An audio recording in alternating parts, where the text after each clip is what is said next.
Radio 47 inavuma ndani na nje ya nchi. Tumekubalika hadi kimataifa kwa ushirikiano na Deutsche Welle nchini Ujerumani. Tunakupa matangazo ya aina yake, kuanzia habari, makala na matangazo ya soka. Radio 47 na Deutsche Welle, idhaa ya Kiswahili nchini Ujerumani. Hili ni bonge la ushirikiano. Radio 47 tunavuma na bado hapa ndipo.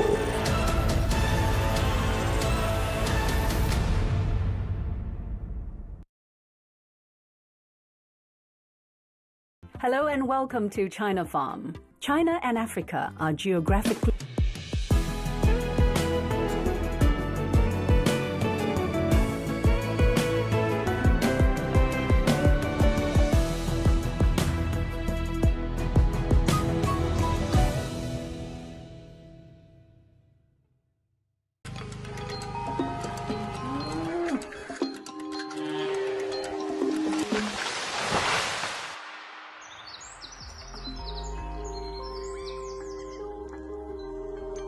Our world is changing every day, and so should we, for the better. Each week, we tackle the big why, the question that should be on everyone's minds. Why isn't this fixed yet?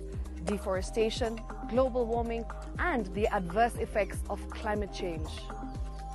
The future isn't just something that we inherit, it's something that we create. Join us on The Green Fix as we tell the stories of those who refuse to give up.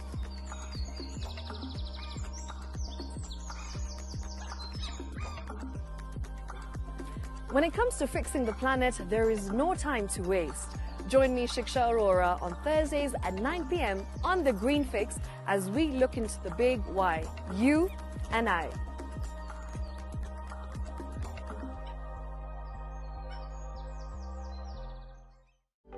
For comprehensive information and education on your health, Body Garage is here. Don't allow anyone to pluck Storytellers traveling with you.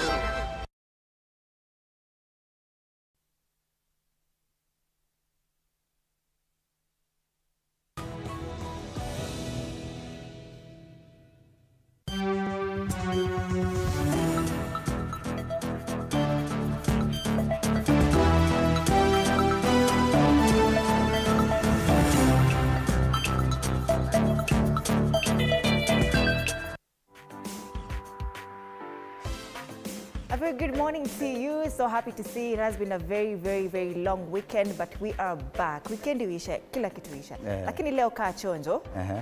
You know what day it is? It is April 1st, a Fool's Day. Chunga sana, the pranks. But we still need to wish you a happy new month.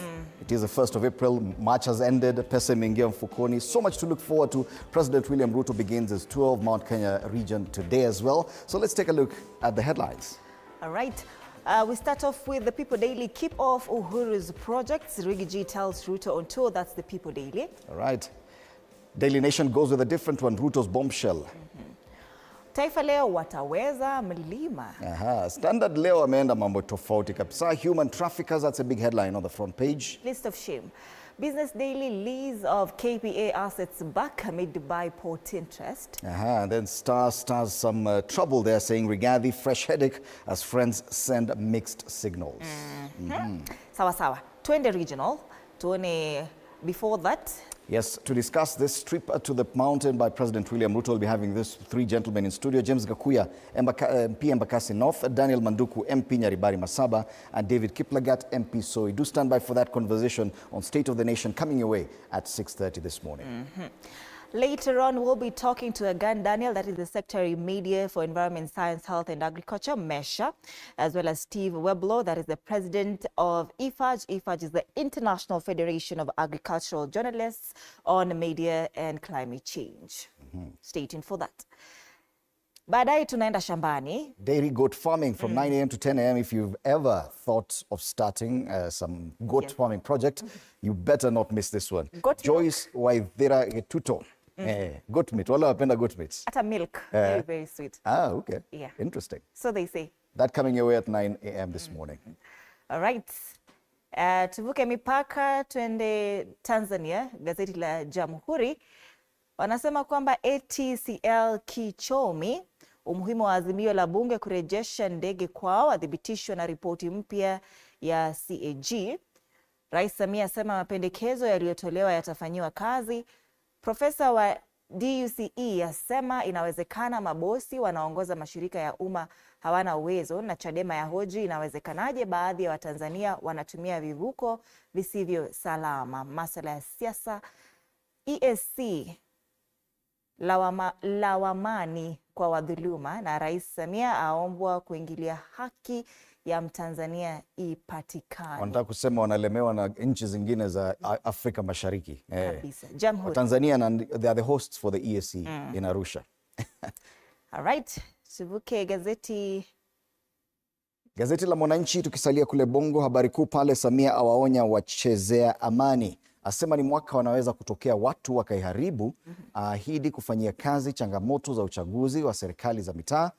Awatwisha mzigo viongozi wa dini, wenyewe wasisitiza uchaguzi huru na wa haki. Habari kamili kwenye ukurasa wa 2 na wa 3. Alikuwa akizungumza jana katika sherehe za Idi, na akasema mchunge sana, huu ni mwaka wa uchaguzi. Usilete vurugu. Lakini pale juu masuala ya siasa, CCM, Chadema, ACT ni mwendo wa jino kwa jino. Chadema yachunguza sakata la kada wake kupigwa. Masuala kando na siasa, wanasema WHO nayo kupunguza wafanyakazi. Baada ya kilio cha mashirika mengine yanayofadhiliwa na Marekani, sasa ni zamu ya shirika la afya duniani WHO ambalo limetangaza kupunguza kazi, wafanyakazi na bajeti. Kama imefika Tanzania kwa jirani, hapa ishafika tayari. Gazeti la Mwananchi kule Bongo. All right. The Citizen kule Bongo bado. Samia warns against plans to disrupt general election, and President Samia Suluhu Hassan yesterday warned that any attempt to disrupt peace during this year's general election will be dealt with accordingly, saying the government was committed to safeguarding national stability. Matters Eid al-Fitr there, a photo of Muslim faithfuls marking Eid al-Fitr yesterday in Dar es Salaam, Tanzania, where, of course, the president spoke about safety during this year's general election. Women youth crucial to AFC FTA success, story on page 3. And Tanzania's government woes investors in waste recycling. They say of the 7 million tons of waste generated in Tanzania annually, 60% is either uncollected or improperly disposed of. That story is on page 5, and that's The Citizen. Right. Let's go regional and take a look at the regional paper. That's the East African. They talk about Malta's South Sudan. On the brink is a big headline. South Sudan is on the edge with a looming war, even as the international community scrambles to prevent the worst. Kenya and Uganda, too, want peace in Juba for their business interests. And you remember President William Ruto sent the former Prime Minister Raila Odinga as a special envoy to South Sudan. He was able to meet President Salva Kiir, but he did not meet the South Sudanese Vice President Riek Machar, who still remains under house arrest. He as well reported to President Yoweri Museveni of Uganda on what he had found out in Juba. So yes, that persists. The UN and other international bodies have tried to intervene as well, but so far, nothing. South Sudan remains on the brink. That's a big headline on the front page of the East African. Let's cross over to Uganda. Umeme exit, government cuts power rates, and tariff reduction to promote local electricity use. Umeme has officially handed over to Ugandan Electricity Distribution Company, that is UECDL. Yes. That's the main story there. Of course, a photo here of the handover from Umeme to UECDL. Other stories here, how parents can intervene on matters pornography. Ukiwa teenage parent there. That story is on page. It has free pullout on this particular newspaper. Katanga trial, murder scene, video played in court, story on page 14. And on the top strip, domestic arrears repayment increased by 1.4 trillion Ugandan shillings. Other stories there, MP's pay slashed, constituencies to be reduced. MP's pay slashed in Uganda. In Kenya, meanwhile, increase 366,000 shillings more, but wanasema si ukweli. Anyway, still in Uganda, the Daily Monitor still matters umeme. Umeme hands over power peacefully. I love that play of words. And I think huyu ni ule anakuanga Daily Nation Nairobi. Pengine ameenda yuko leave. Usually we have angesema tu umeme hands over power peacefully. So what has happened in Uganda is that their power distribution company has been under a private company for the last 20 years, since 2005. Finally, the government said, it was a concession. But now the government said, because that concession was coming at a very high rate, Ugandans were being made to pay a lot of money for electricity. Now they said, okay, fine, revert it back to government, but we'll pay you. We'll pay the private company for whatever losses or whatever agreement was there. So they've been haggling about how much Umeme, the private company, should be paid. They still haven't agreed, but at least Umeme has handed over power peacefully. So, yeah. Umeme's 20-year-old grip on electricity distribution switch in Uganda was disengaged last night, with UEDCL now clutching the power button to light up the country with changes in tariffs for April to June. So already tariffs for electricity in Uganda have gone down with immediate effect. Remember, even Kenya, we consume a lot of electricity. We import a lot of electricity from Uganda and from Ethiopia. Sisi wenyewe hapa huwa tunaringa lakini stima hatunanga sana.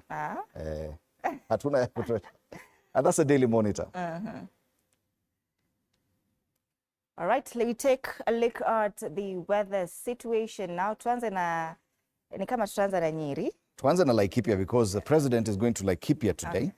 That's why that will be his first stop. And as far as weather is concerned, leo itabidi mutatuia radhi. If we start off with Laikipia, 14 degrees Celsius as we speak. Promises to be a very cloudy day today in Laikipia, even as the president tours the area. Sijui kwa nini ni kama teknolojia. Or okay, you got it? Yes, I got it. Promises to get as high as 26 degrees Celsius in mid-afternoon, then giving way to showers at 4 p.m. today. Matters precipitation, 0.8 millimeters, but it promises to be a very hot day. In at least the political temperatures in Laikipia will be quite hot today as the president tours. After that, he'll be going to Nyeri, and this is what we have for Nyeri. It's still 14 degrees in Nyeri today, this morning. Highs of, highs of 24 degrees expected today. Anasema it is very, very cloudy today. Precipitation here is 0%, humidity 93%. So showers kutakuwa nayo. Yes, 4.6 millimeters of rainfall in Nyeri expected today. So kutakuwa na mvua kiasi. Yes. Let's move away from that area and take a look at Kisumu. Kisumu is a bit hotter, 19 degrees Celsius as we speak. Promises to get as high as 28 degrees Celsius today. That is quite hot for that area. And as far as precipitation is concerned, kutanyesha leo. Today it will definitely be raining. Wanasema chances of up to 25% of rainfall expected in that area today. Mombasa. Mombasa weather. Tuangalie kama watu wameenda holiday. It's 27 degrees in Mombasa as we speak. Highs of 31 degrees expected today. Partly cloudy. Precipitation here is 1.5 millimeters. It feels like 30 at the moment, but it promises to be a very, very sunny day today in Mombasa. All right. Back home in Nairobi. Yes, in Nairobi it's 16 degrees Celsius as we speak. It promises to be a rather chilly day. 26 degrees, that's a high today. A bit of rainfall throughout. Manyunyu hapa na pale ya mvua. Sema 3.0 millimeters of rainfall today, mostly cloudy. So kama unataka kuvaa sweta vaa leo. But on Thursday kutakuwa na jua, but tomorrow a bit of rainfall as well. That's as far as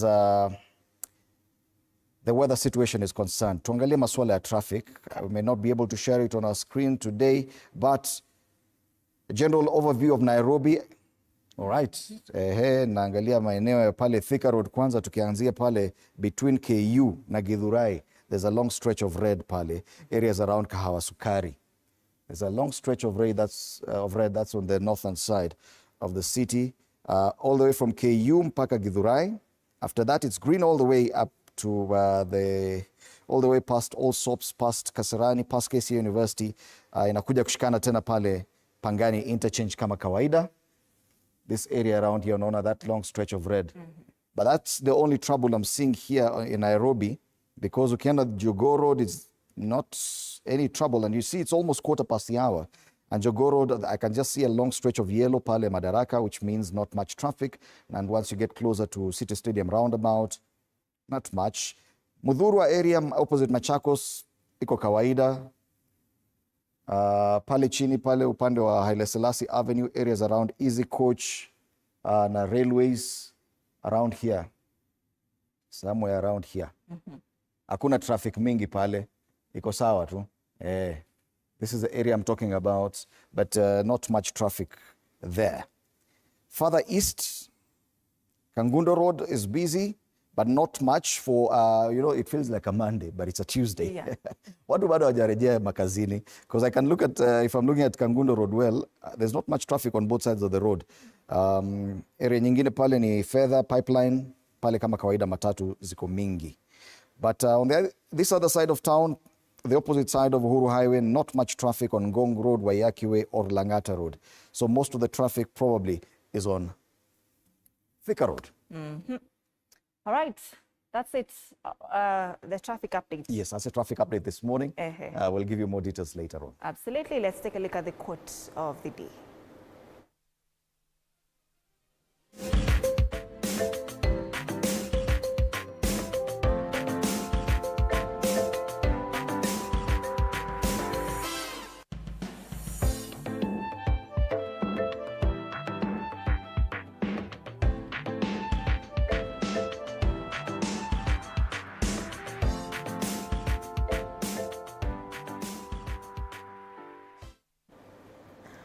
Quote of the day labda ni kuambia tu kaa chonjo.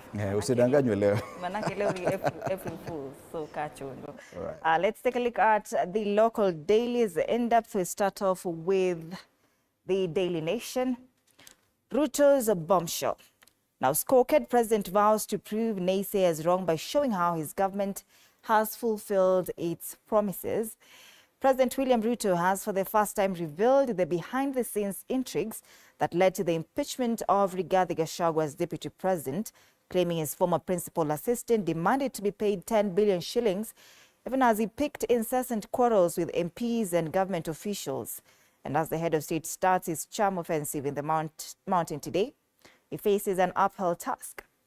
Now, what the head of state said yesterday: I nominated Rigathi Gachagua as my running mate against the wishes of a majority of Mount Kenya MPs.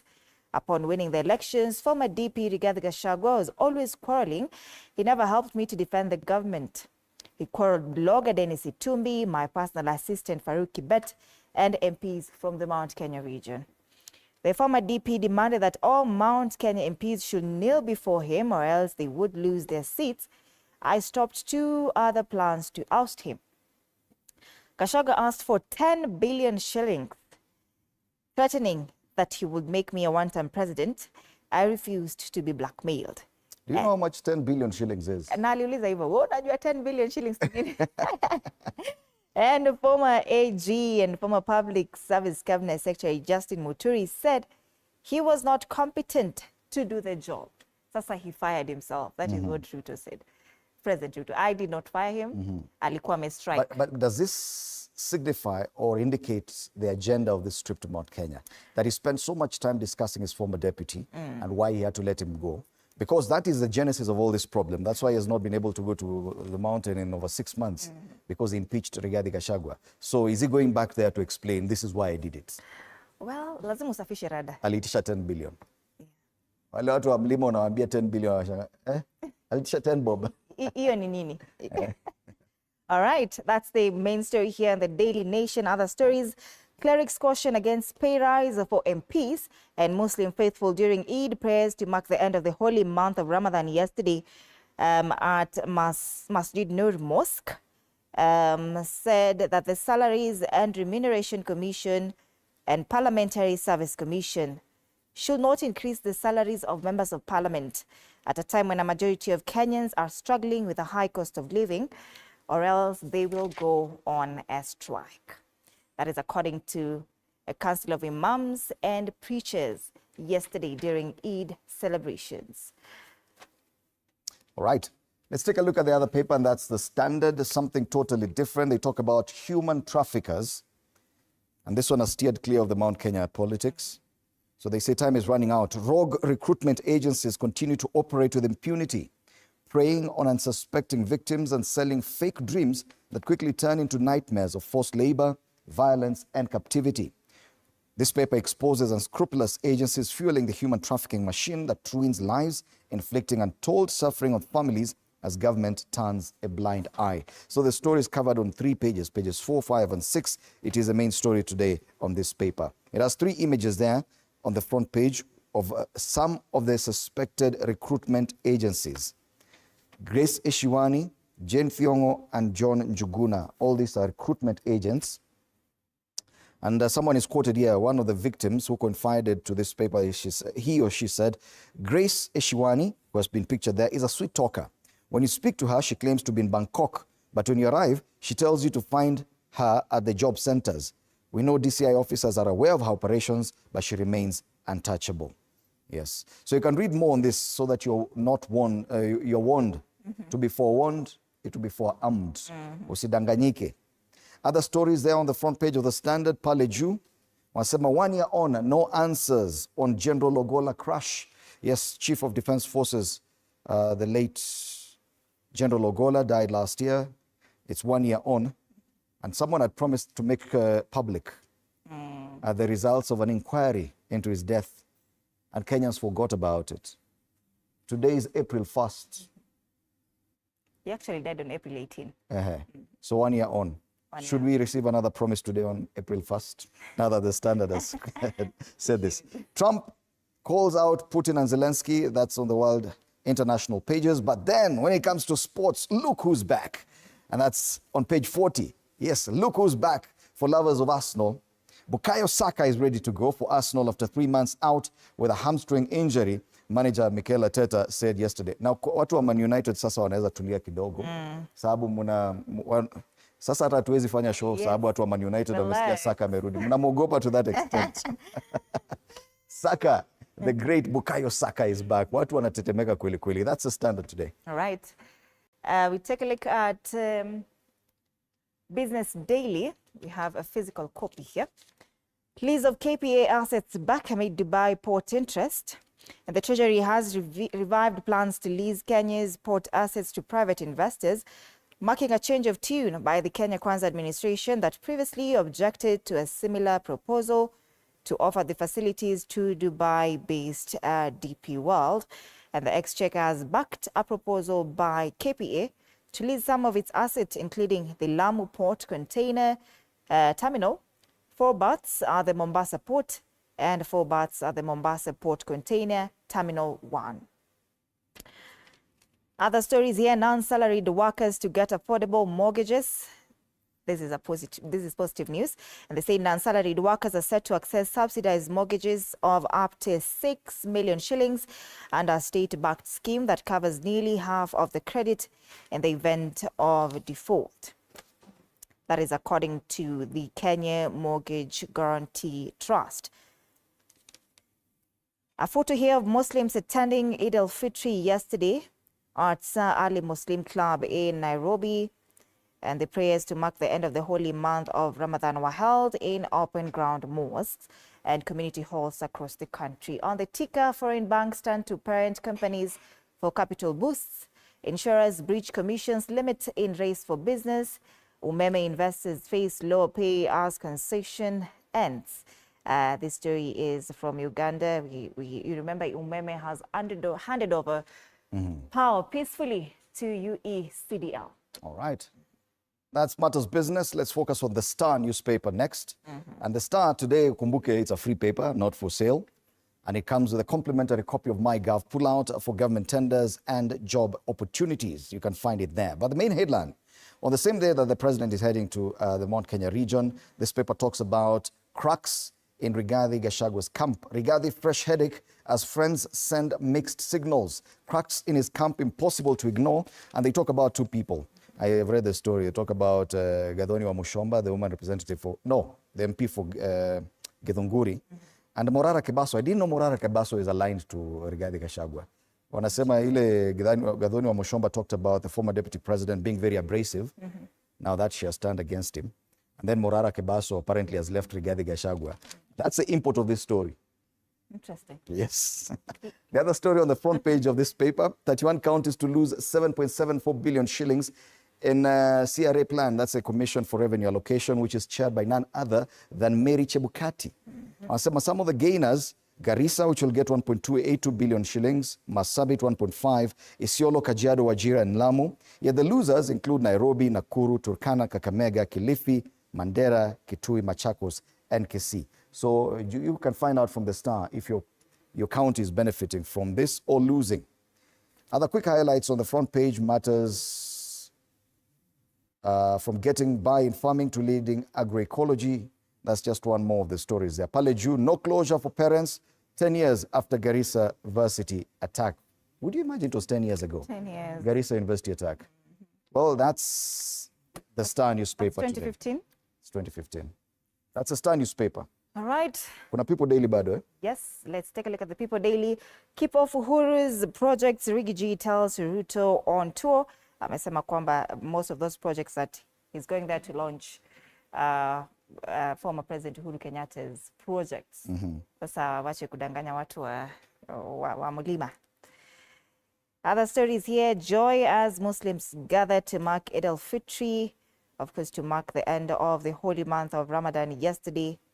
Across various places, open grounds, mosques, and community halls across the country. Now, how state looted from itself in energy-saving GO's deal. Corruption. This story is on page 5 of the People Daily.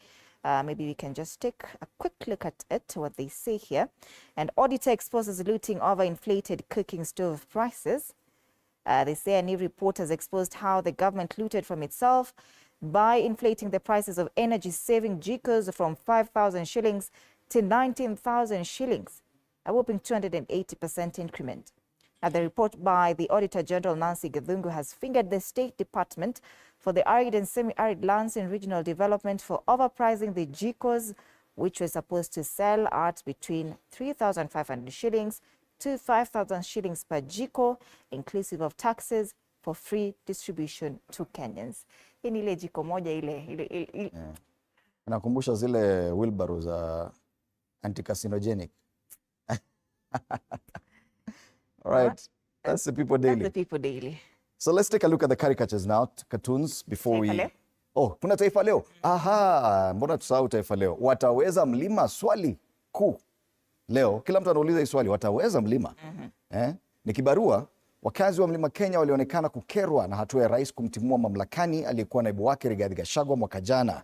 Ruto anatarajiwa kuwatumia vigogo wa kisiasa eneo hilo kama vile naibu wa rais Kithure Kindiki, Kimani Ichung'wah na Sabina Chege kuwavutia wakazi hao katika ziara yake ya siku 5 inayoanza rasmi leo. Pale kuna picha bango la kumkaribisha Rais William Ruto na viongozi wengine pale Karatina. Unajua Karatina wa Munyoro inapatikana Karatina.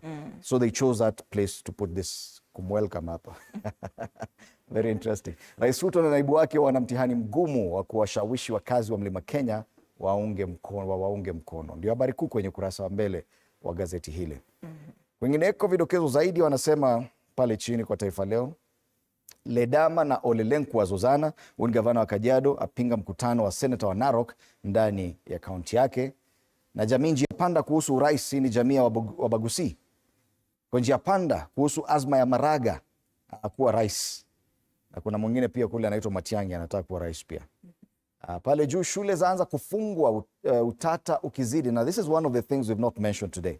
That this week schools are closing, beginning today. So many of the students are coming home, but what persists is that the government is yet to send school capitation for the first time. Na shule imefungwa.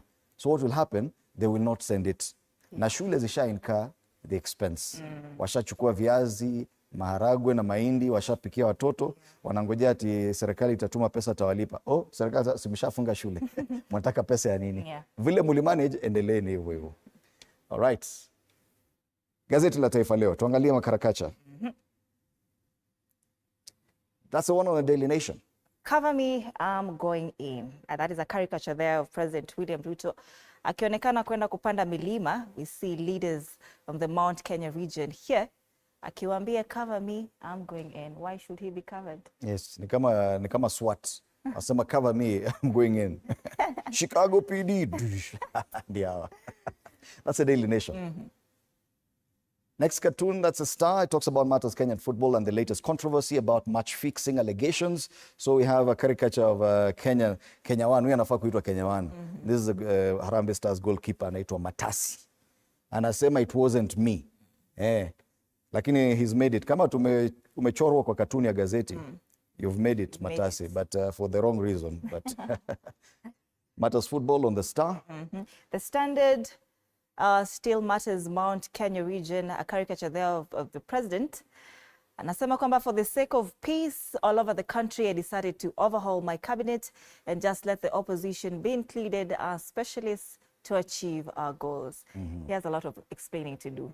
But now, I don't know why the cartoonists have decided to use a military tank as a vehicle of choice for the president. Unajua juzi CDF ameongea, and he rarely speaks, the chief of defense forces. So hii connection ya military na president hapa inaleta mshike, lakini kuna an arrow indicating he's heading to Mount Kenya. Why is he on a military tank?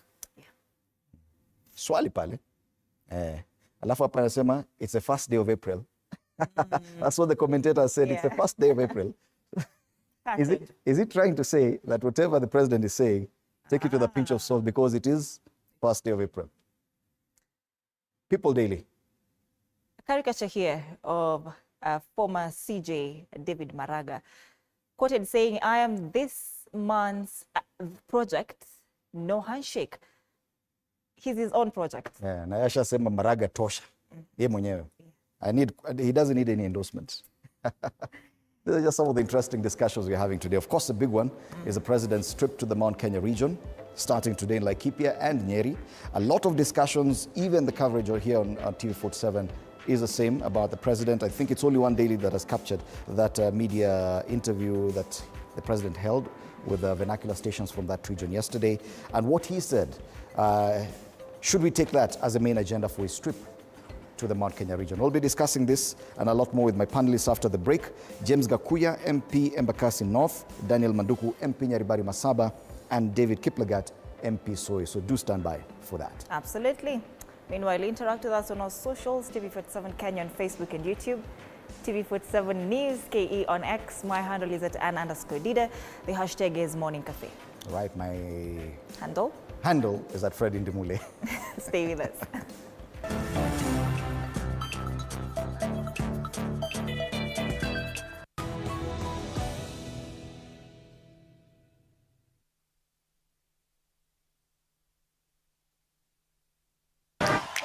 Older ladies, we gotta keep it together. If not, you're gonna die old. It has been quite hard to find someone. Love, by the way, si kitu ati inakuwaga na age. I'm 47 years. I'm 47. I'm turning 41. The ideal partner for my mom is a loyal one. Sio mnono, sio mkonda. Asikuwe na kipara ati azina cobalt. Personally mimi niko na tabia mzuri, naweza hotspot zangu kaa yeye hana. My first impression when I saw Brian. We know the Bryans. I forgot your name. Remind me again. Me, I work out to look good while naked. How you want some kids for me and you got a set of twins out there that you're not fighting for?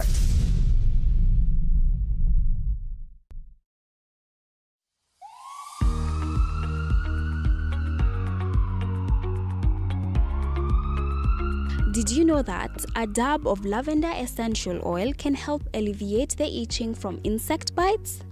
Lavender oil has calming and anti-inflammatory properties that can be soothing on the skin. Discover.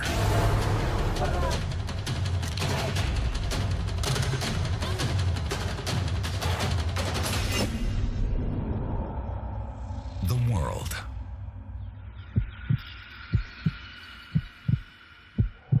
How it was. How it is. How it will be. Around you. Discover the world around you with us.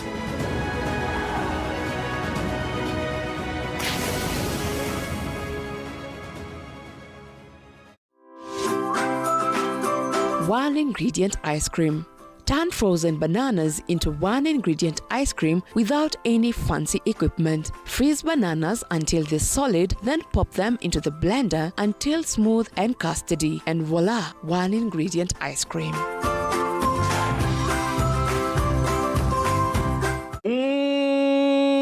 Msikilizaji, Radio 47 station yenye watangazaji wa haiba kuu, Captain Emmanuel Mashumbe, MC Jaffe ama Able, nchini Kenya. Mimi naitwa Alex Mwakideu, Ali Hassan Kauleni, tunavuma Mkamburi Chigogo, ni Manucho the Young Gola, Dr. Funike, the Big Bad Papa Nasti kwa kishindo, Mama Taifa Eva Mwalili, naitwa Baruk Mwalimu. Bwana mimi naitwa Billy Mio Kipenda, kamanda wa hizi shuli. Na bado jina langu ni Fred Arocho, Lizmit Beatrice Maganga. Hii imeenda ni ya kutikisa. Kate Kuno, the Queen of Rumba, Lucky Periano, Edwin Smith, Collins Lusweti, Wadi Mwema. Wewe uchunge bwana, kitu nzito itamaliza wewe.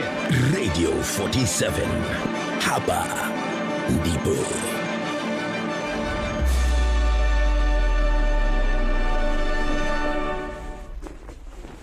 Hey kids and families, get ready for the most fun-packed show around, Kids on the Block.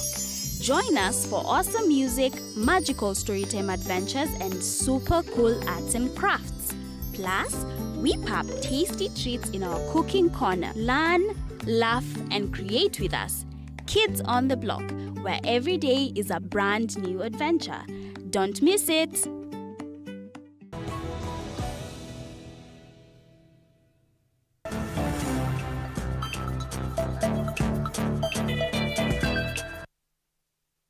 Monday evening, President William Ruto arrived in Sagana State Lodge ahead of the 5-day tour of Mount Kenya, received by a host of leaders allied to Kenya Kwanza and a section of eager residents who excitedly welcomed the Commander-in-Chief to the region.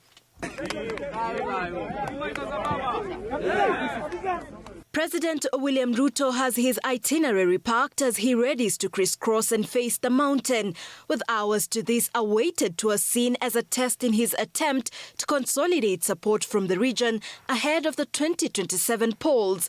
MPs allied to the president on Monday intensified ground preparation ahead of tomorrow. Kwa hivyo umenituma niambie rais, tutamkaribisha kwa shangwe na nderemo. Tutamkaribisha kama kiongozi wa taifa. Tutakaribisha kama mfalme wa nchi yetu ya Kenya. On Tuesday, the president begins his 5-day tour in Laikipia and Nyeri counties, where he shall, among others, launch last-mile power connectivity, inspect affordable housing projects, and issue title deeds.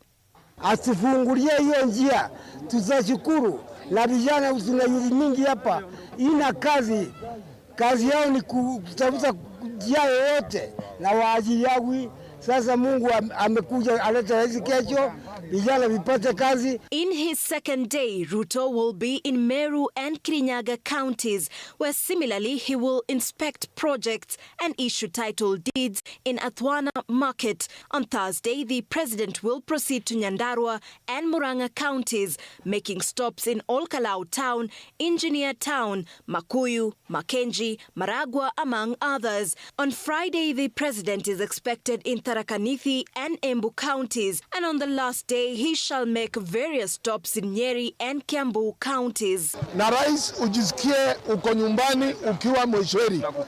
Na tunakupenda vilivyo na rais. The tour comes just 6 months after the impeachment of his former deputy Rigathi Gachagua.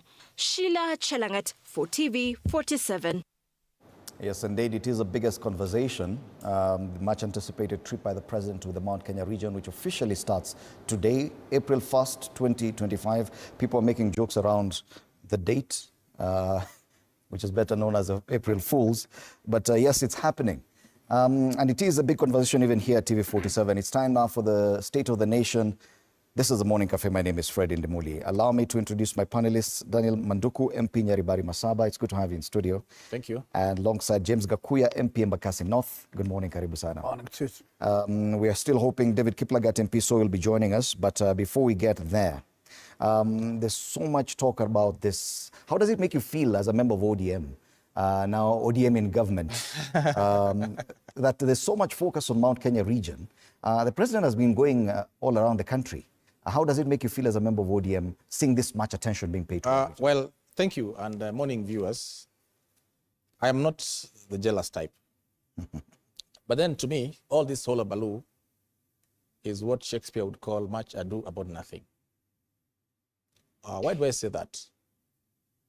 It is a president's constitutional obligation to visit all regions.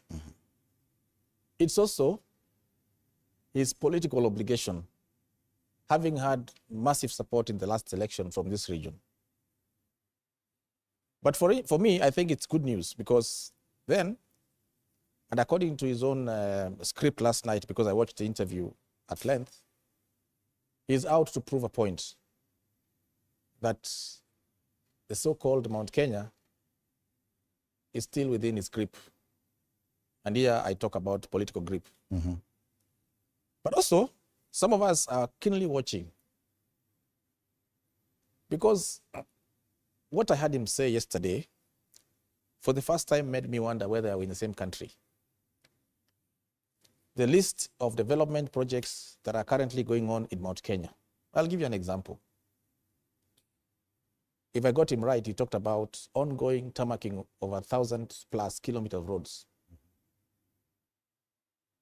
And I asked myself, we from other regions, are we not part of Kenya? And so, in his visit, he shall be creating what I would call a benchmark or a yardstick for development. When it comes to our region, we shall not expect anything less than what he gives to other regions, because we are the same country. You know, the Bible says, do unto others what you'd like them to do unto you. So we're telling the president, even as he goes to Mount Kenya,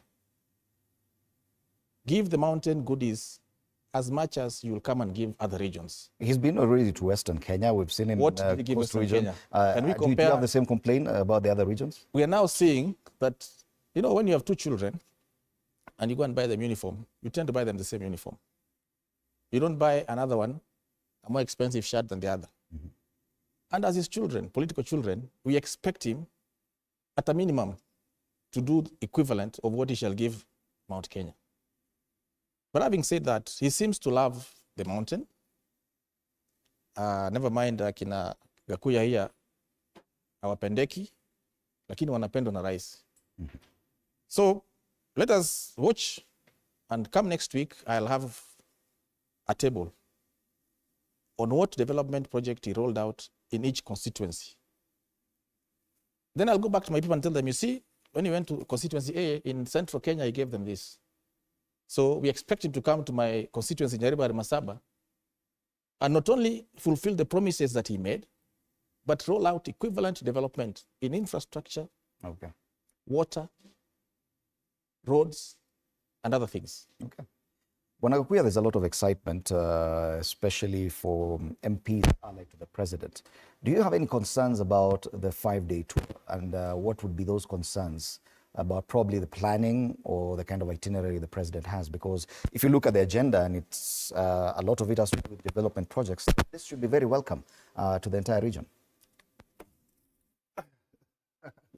Thank you, Adimori. Allow me to salute viewers wherever they are watching this morning show from. And coming to the big concern of Mount Kenya region visit by the head of state, I would like to say from the onset that the head of state is head of state for the whole Republic of Kenya. And therefore, it's not special for him to make any visit to Mount Kenya region. It's becoming as if it's something unique due to the previous political hit between him and his former deputy president. But it's nothing special, nothing extraordinary. One thing, let me say, our expectation in Mount Kenya region is that the tour is a developmental tour, because for sure, I don't think that head of state at this particular time and juncture is prepared to muscle the country towards what we call politics, because 2 years and a half is quite a big chunk for what we call politicking, and it might injure his regime badly in terms of even achieving targets. But having said that, I hope he's most welcome. The only thing I cannot welcome is politics, but I can welcome development tour. You don't expect the president to talk about politics? No. What I can tell you, I just want to define that politics with the development, but not just politics. So we expect that the tour is largely developmental. We had a lot of projects that actually has not taken shape. We have Mau roads, and we have Krama for a long time. This is his 2.5 years, with a clear expectation that this road has to be complete. Taking concern that these are not new roads. These are roads he inherited. But he cannot say that he does not know about it. He was the deputy president when those roads were awarded. And therefore, every single interest is to see the completion of these roads. There are many other promises that he made in Mount Kenya. He, as what he did in Western region, waiving what we call sugarcane loans. He also promised Mount Kenya that he will waive what we call coffee cooperative loans. And we expect that, in fact, that is not anything we could say that it's something extraordinary. We have seen it done in Western region. Nobody complained. And if it can be done even in Mount Kenya region, it's also a prize to us. And many other projects that we expect that actually the head of state can do. Let me take you back to something you've just said, that he should complete some of the projects he inherited from his predecessor.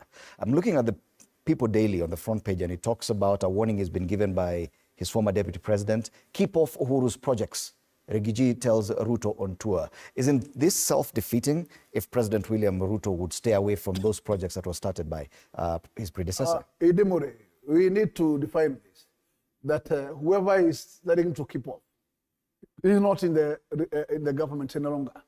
He is the head of state. And he actually, for now, he must put the interests of the people first. So you disagree with this? Of course, unless he's going to relaunch projects that are already complete and already launched by the previous president. But if the projects are ongoing projects or stagnant projects, he has every right as a head of state to clear those roads, those projects, and make sure that they are complete. Even for the country to have what we call value of money, it is to complete those halfway or at any stage, but ongoing storing projects. And I think to every single Kenyan, we need to have value of money. And the value of money is to make sure that whatever has been started, even by any governor who happens to be a former governor, any governor who comes in, and a certain project was commenced and it was at a certain point, it is important to complete that project first. Okay. And therefore, in this case, I will distance with the former deputy president. If he's talking about the stored project. But if he's talking about relaunch, what we have seen also, tours of the head of state, also relaunching projects that are already complete and they were already launched by the former president. Okay. And if that is the case, I would distance myself. Okay. But if he means for those projects that are already have been launched and complete, then there's no need of relaunching them. Because that is repetition of work. Okay, talking about the former deputy president, he has been starring the ground in anticipation of this visit. It is one of the stories that we've covered here at TV47. Gachagua stars the ground. Let's watch that story as we continue, just to see how the deputy president and the politics of the Mount Kenya tie in to this trip. Speaking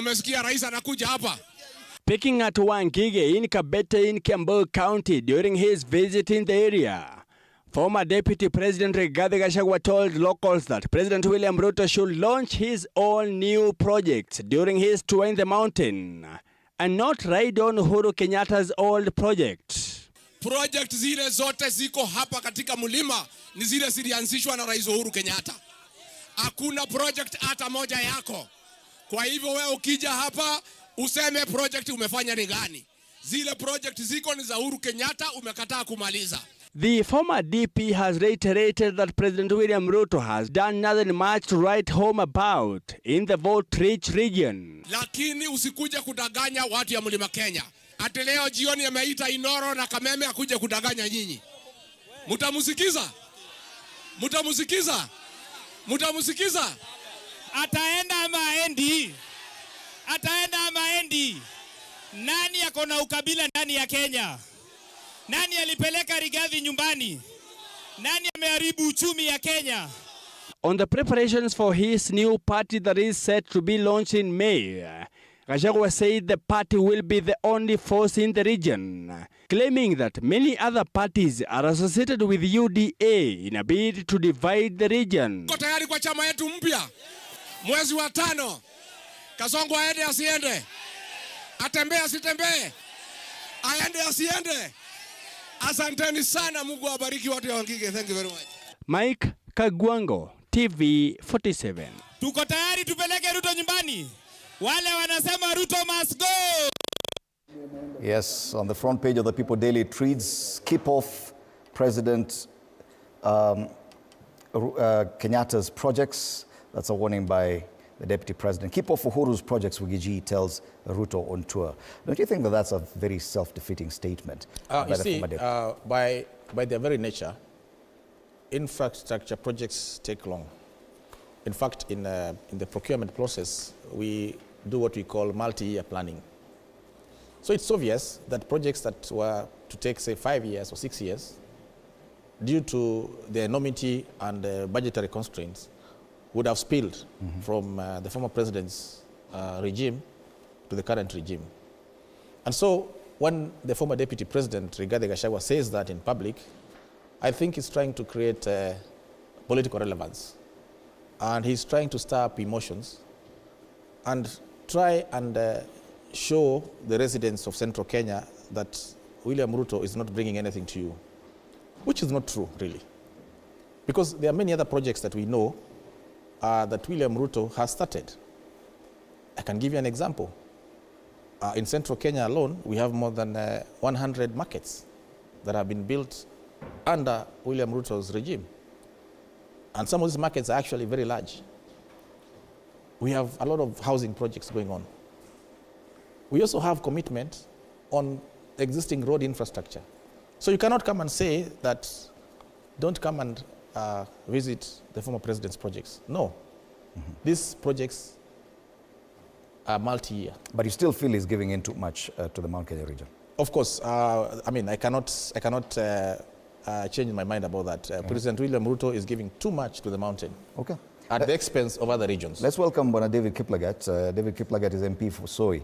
Karibu sana, you found us right in the middle of this conversation, the much anticipated trip. Bwana Manduku here feels the president is giving too much to the Mount Kenya region. They do not deserve it. He's overdoing it now. Do you agree with him? Okay, good morning to our viewers and thanks for being late. One thing I can say is that generally, all parts of this country should get resources. And from what I've looked at on what is going on to the mountain is that most of the projects are stall projects that need capital injection for them to be able to be completed. So that's why they might be that huge discrepancy. But I think going forward, as the president himself has said, there is need to bring everyone on board and development to be felt across the board. And I think that is the current manifesto for the Kenya Kwanza government. So the perception that is giving too much to the mountain is a wrong one? You know, once you have a road that has been given, especially, I can use, for example, the Mau Mau roads. The Mau Mau roads is a huge investment that was started pre our government. So, and it is incumbent upon, because government is perpetual, it is incumbent upon any sitting government to complete those roads, because already investments have been done. So it will be worthwhile for us to be able to complete those projects. So in the process, it might tilt a bit in terms of resource distribution, but it is something that has to be done. So maybe what Honorable Manduku should be looking at is the current projects that are initiated by the Kenya Kwanza government, whether there is parity in their distribution. All right. But there's an issue of the former deputy president. A day before the president speaks or shows up there, he's out again. He had remained quiet for a long time. Now we're seeing him back on the campaign trail, talking about the president's anticipated trip. Is this a change in tack? Because I think, and the dailies had captured it, that the former deputy president had decided to take a step back and allow the president to come and tour and then probably speak after. Let me say that, in fact, it's not a strange thing, Idimori, that yesterday we saw the former deputy president addressing Wangigi residents. One, let's agree, the president has set the ground a campaign trail. And therefore, anybody else who is a politician, it means that he has no barriers to take any stage, political stage. And his yesterday tour to Wangigi, I would say is he could not be at Wangigi and fail to comment anything to do with this intended tour of the president. But I can tell you for sure, the head of state is the head of state of the whole of the Republic of Kenya. And he does not have any single mandate from anybody, because he was elected. And let me tell you, Dimuli, even an MC, a member of parliament, immediately takes oath of the office. He takes oath of God to serve the whole republic within his parameters. And therefore, the head of state cannot, at any point in time, be seen side-raiding any part of the Republic of Kenya. And Mount Kenya is part of Kenya. And therefore, I think the way that he has been seen also touring those other regions is quite welcome for him to this particular region. It is a role that whether it is political or not. Yes. Let us treat it, the head of state has a right to do so. Because I know you've been in meetings with the former deputy president, and many people have asked, okay, what is the game plan from that side? Should we expect more of such, that the president, as he continues with his tour, that we're going to see more of the former deputy president speaking and probably also launching attacks on this former boss? What I can tell you for sure, politics is a game, and it's almost equivalent to a football game. And let me tell you, teams find each other on the ground and they battle. Because actually what they are looking for is a win. And there's no way that you can get a word from failure to win a game. And therefore, in this particular case, Gachagua is no longer in what we call in a kitchen of the Ruto regime. And therefore, he has already taken a position that he's now out to give pressure to the government. And therefore, he is entitled to have a space of his like. And I don't think that it's anything wrong. And it is not going to be a walk in the park. Gachagua and William are going to face each other politically. And this is the case. And I can tell you for sure, even after this tour of the president, Gachagua will still come back and go out the mountain. Yes. After the tour. After the tour. But yes. What about during this 5-day period? Are we going to see more of the... No, I can tell you for sure. If I was Gachagua, I could have tested water. I could have joined the head of state in his tour. Yes. And show up where the head of state... Of course. There's nothing wrong. Yes, Gachagua is one of the leaders of Mount Kenya. And no single leader is been denounced or withheld from attending the presidential tour. And if I'm Gachagua and I want to challenge the head of state, I'll challenge him in his tour. With that possibility, do you think it would work? The way I see it, never mind that would be inappropriate, obviously. But the way I see it is that if the president's tour goes largely according to his plan and has a high measure of success, then Rigathi Gachagua will be deflated politically. And so he's trying to agitate his constituents in anticipation of a probable deflation. Because if the president goes 5 days in Mount Kenya and at the end of it all, generally, there is calm and there is satisfaction and people say, okay, the president came and he actually launched some projects and there's some matters, then Rigathi will lose, politically speaking, in terms of ego and in terms of perception. And this thing largely is about optics. And so I think Rigathi is trying to be a wise boxer and shadow boxing in anticipation of what is going to come. And I can tell you, knowing the president, he will not leave anything to chance. And I know that the preparations that he has made with some of my colleagues who come from the mountain, and I know even Honorable Gachagua knows, is nothing is going to be taken for chance on this tour. And as far as what is concerned? Preparation, mobilization. Mobilization. Okay. You know, it's going to be a 2.5. Yeah. Bwana Kiplagat, do you agree that this trip is more or less a referendum on the president's ability, one, on the president's ability to recapture the support from Mount Kenya region that he appears to have lost, and secondly, a referendum on the influence that the former deputy president believes he has over that region? No, I think it's not, we are trying to read too much on a normal case of a president visiting the various parts of this country to perform various functions, including inspecting projects, launching some of the projects and opening some of the projects. This has been happening ever since the beginning of this year. At the beginning of this year, we started from North Rift, and the president was able to visit about 3 counties. He has gone to the coast, he has gone to Northeastern.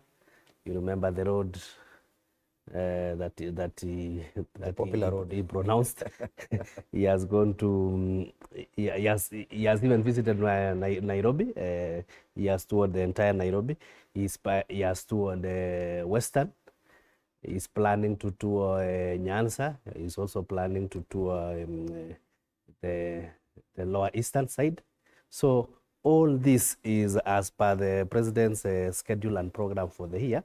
And as you know, this is a mid-term, and in mid-term you want to assess how the manifesto is going, how the various projects are going, whether they are, and you know, when a president visits a project, if there were some contractors who had become wazembe, things, it jokes them for them to invigorate and continue doing the work. So I think for the Mount Kenya, I don't know why we... Perhaps it's because he has stayed away for over 6 months from the area. No, we are reading too much. He was previously visiting quite regularly. Of course, he has explained that, you remember very well last year, there was a lot of turbulence. You know, impeaching a deputy president is not a walk in the park. So there was a lot of turbulence. And as usual, even in a normal politician, you require the waters to settle a bit. So I think we are reading too much on the normal visitation, and the president will visit the mountain before 2027. I can tell you the president will visit the mountain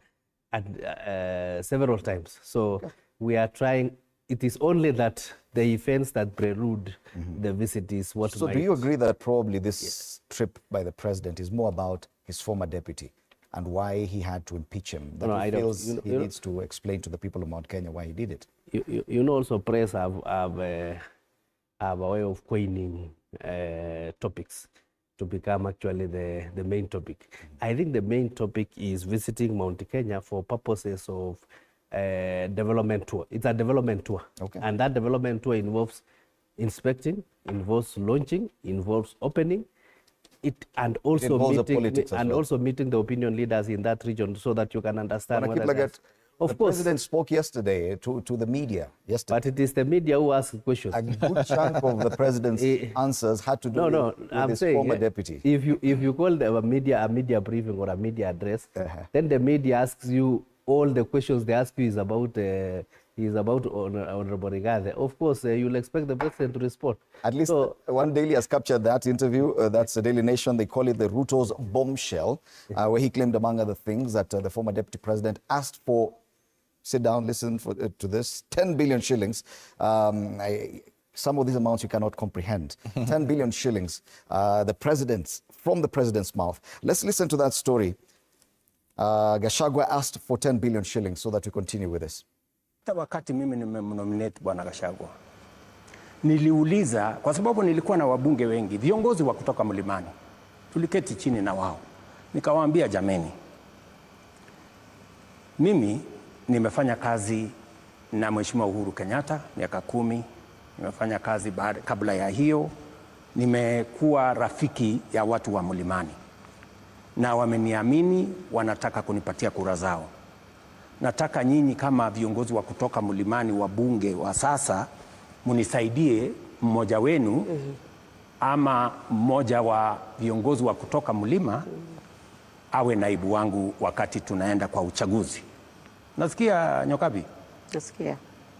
So nikawaachia nafasi, nikamwambia haya, munipatie mtu. Wakazungumza pale kwa ofisi yangu Karen pale nikiwa naibu wa rais. Karibu mpaka saa 10 toka asubuhi. Mwisho wakaniambia tumeshindwa. So tufanye namna gani? Nikamwambia hapana, hamwezi kushindwa. Wakaniambia kwa sababu tumeshindwa tunaweza kupiga kura. Nikamwambia pigeni kura. Wakapiga kura. Nasikia? Si unataka ukweli? Kabisa. Ikapigwa kura. Huyo Profesa Kindiki akapata kura 27. Ule rafiki yangu Rigathi akapata kura 5. Unasikia? Sasa wakati hawa viongozi wameniletea majibu, nikawaambia wacha nifikirie kama vile tutakavyoenda. Mwisho nikawapasuade, nikawaambia sikizeni. Mimi nalaumiwa mlimani kwamba mimi nimeshikana na viongozi wachanga, viongozi vijana. Sijui Ndindi Nyoro, sijui Kimani Ichung'wah, sijui nani, hawa vijana wadogo wadogo. Na hata huyo profesa ako katika kiwango hiyo. Kawaambia ili tusionekane kwa watu wa mlima, pengine nimechukua vijana, wacha nichukue huyu mzee karibu wa rika yangu, pengine mzee kidogo kuniliko, shingo upande. Wakaniambia wewe ndio kuamua. Sawa, mimi nikaamua, tukaenda pamoja na ndugu yangu Rigathi. Hiyo ilikuwa ni miezi 3 kabla ya uchaguzi.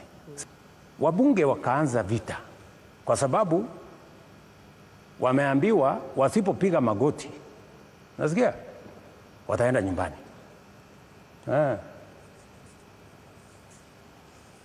So ikafika mahali hapo, sasa nikaelezana na huyu bwana, sasa my friend, please punguza vita na hawa watu wote. Sasa ikanifikia mimi. Mimi sasa, unajua, mimi naweza kukufanya one-term president. Usipofanya hii, usipofanya hii, usipofanya hii, nahitaji bilioni 10. Wewe unajua bilioni 10, Bwana Waweru? Labda zilikuwa za nini rais? Bilioni 10 ndio niende niongee na watu ya mlimani, you know, ni kupangie siasa, sijui nifanye nini. Mimi nikaona hapa, nikamwambia I will not do it. Wacha nimalize. So nikamwambia hii haiwezekani. Na kama ni kuwa one term ni sawa, hakuna problem. Kama wewe ndio kuamua nani atakuwa one term, nani atakuwa sijui how many terms, nilikuwa nafikiri ni wananchi wa Kenya na Mungu. Kama ni wewe, sasa amua vile unataka. Nasikia, my friends? So wabunge wakaanza vita. Some very heavy pronouncements there by the head of state, Bwana Manduku. These are very heavy pronouncements. And this comes a day before he begins his trip to the Mount Kenya region. I'm sure the media engagement was intended to set the tone for this tour. Does it mean that this is the kind of discussion the president is taking with him to the Mount Kenya region?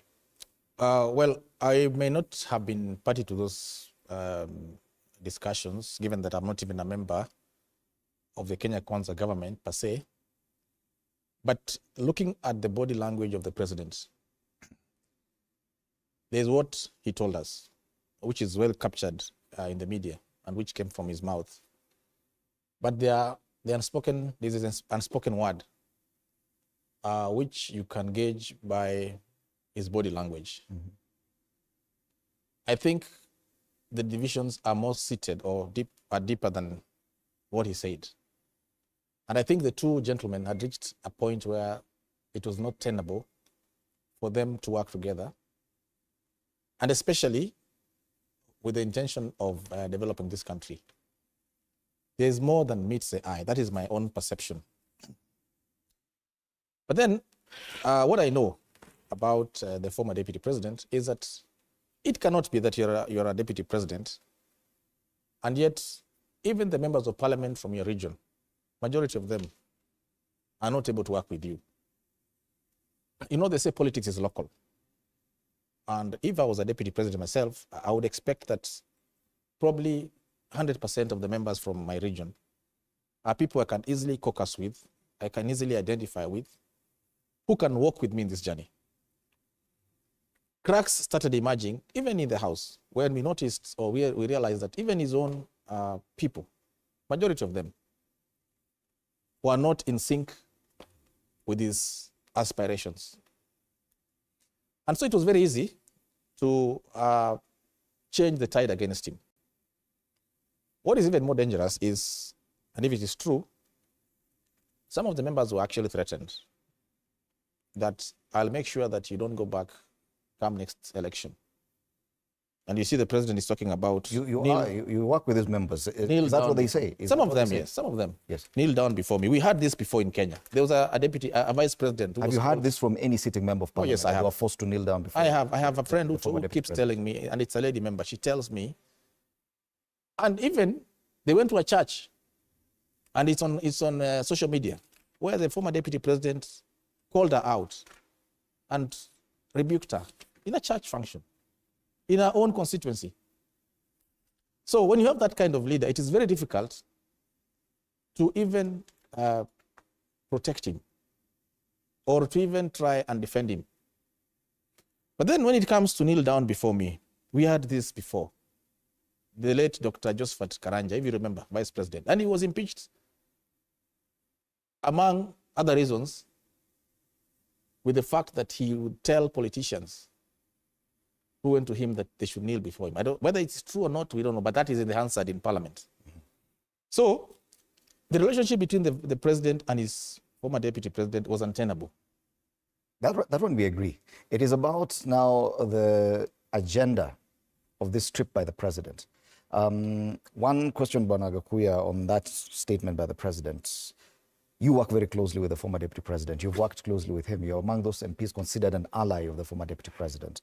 Have you ever come across such claims or any of your colleagues complaining that they've been ordered or forced to kneel before the former deputy president? Let me be very, very categorical, because where that statement was made, I was present in that event.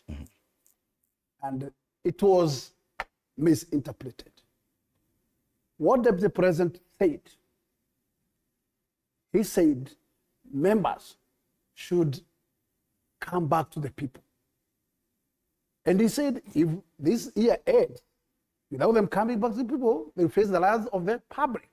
But he never told somebody to kneel to him. He was just persuading them to come back to people, because it's like people has forgotten to get back to their constituencies. And that is what he was urging them to do. But not to move to him, not even to prejudge to him. It was come back to people. And if you fail to come back to people, remember they are your opponents on the ground. And you might find the ground very difficult if this year ends without you guys coming back to the people. That was the meant of the press. There's a headline on the Star today, and it talks about the cracks within the ranks of the former deputy president. Rigathi fresh headache as friends send mixed signals. And the story talks about the MP for Githongori, who went on a media platform and talks about the abrasive nature of the former deputy president. It seems to play into this same allegations that probably the way he handled people, or he continues to handle people, is not probably the best way. Do you agree? I can't agree with that. Everybody can be able to judge a reader from his own observation.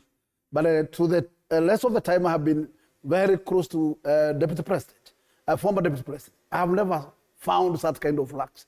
Because one, I am sure that for some times, when he was using the office opposite Harambee House, members were complaining that actually once they get there, they were asking whether they have appointment. And I also believe that it's also important because you cannot handle 280 members at a day. You need to at least have a share slot depending on appointment. And therefore, that does not mean somebody is not willing to meet with the members. If there are some other appointments already with a full of schedule of a certain day. And therefore, even though Idumuri were you, at least you should have some order. That does not mean that you are too buri. That does not mean somebody can carry that to be so buri. Because members of parliament are those who want to come in and see you in a moment. They need to knock in. Okay. And it is a public office. Okay. And you have other businesses, not only to attend the members of parliament. Okay. And therefore, you need a schedule. And that's to ask you to book an appointment. That's not a tall order. That one I can tell you. Okay. Yeah. And Gachagua can be mistaken because he was man of that kind of order. Yes. So you can mistake him that actually he was bully or something else. But it depends on how one approached. Okay. Yes. And I also want to distance myself from statement made by the head of state there. Because I was in that meeting in Kalen, which culminated to outcomes of whether it is Kidiki or whether it is Gachagua. And I can tell you, the votes were casted. But before the votes were casted, the head of state was very clear that he is not going to open the votes. It was a secret ballot, and he said he's not going to declare the results. So no member who was in that particular meeting knew the outcome of the result because they were never declared by anybody. They were never counted on an open manner. The head of state could be able to know how the results were because he ended with the result. But that was never ever disclosed at any level. Okay. That any candidate got this or that. And at the end of the day, it is his choice which was took the day. Because the members, after a tall order of negotiation, then the members asked him, you are the one who is looking for your deputy, and therefore we cannot judge for you. Can you now take the floor, tell us whom among the two want to be your deputy?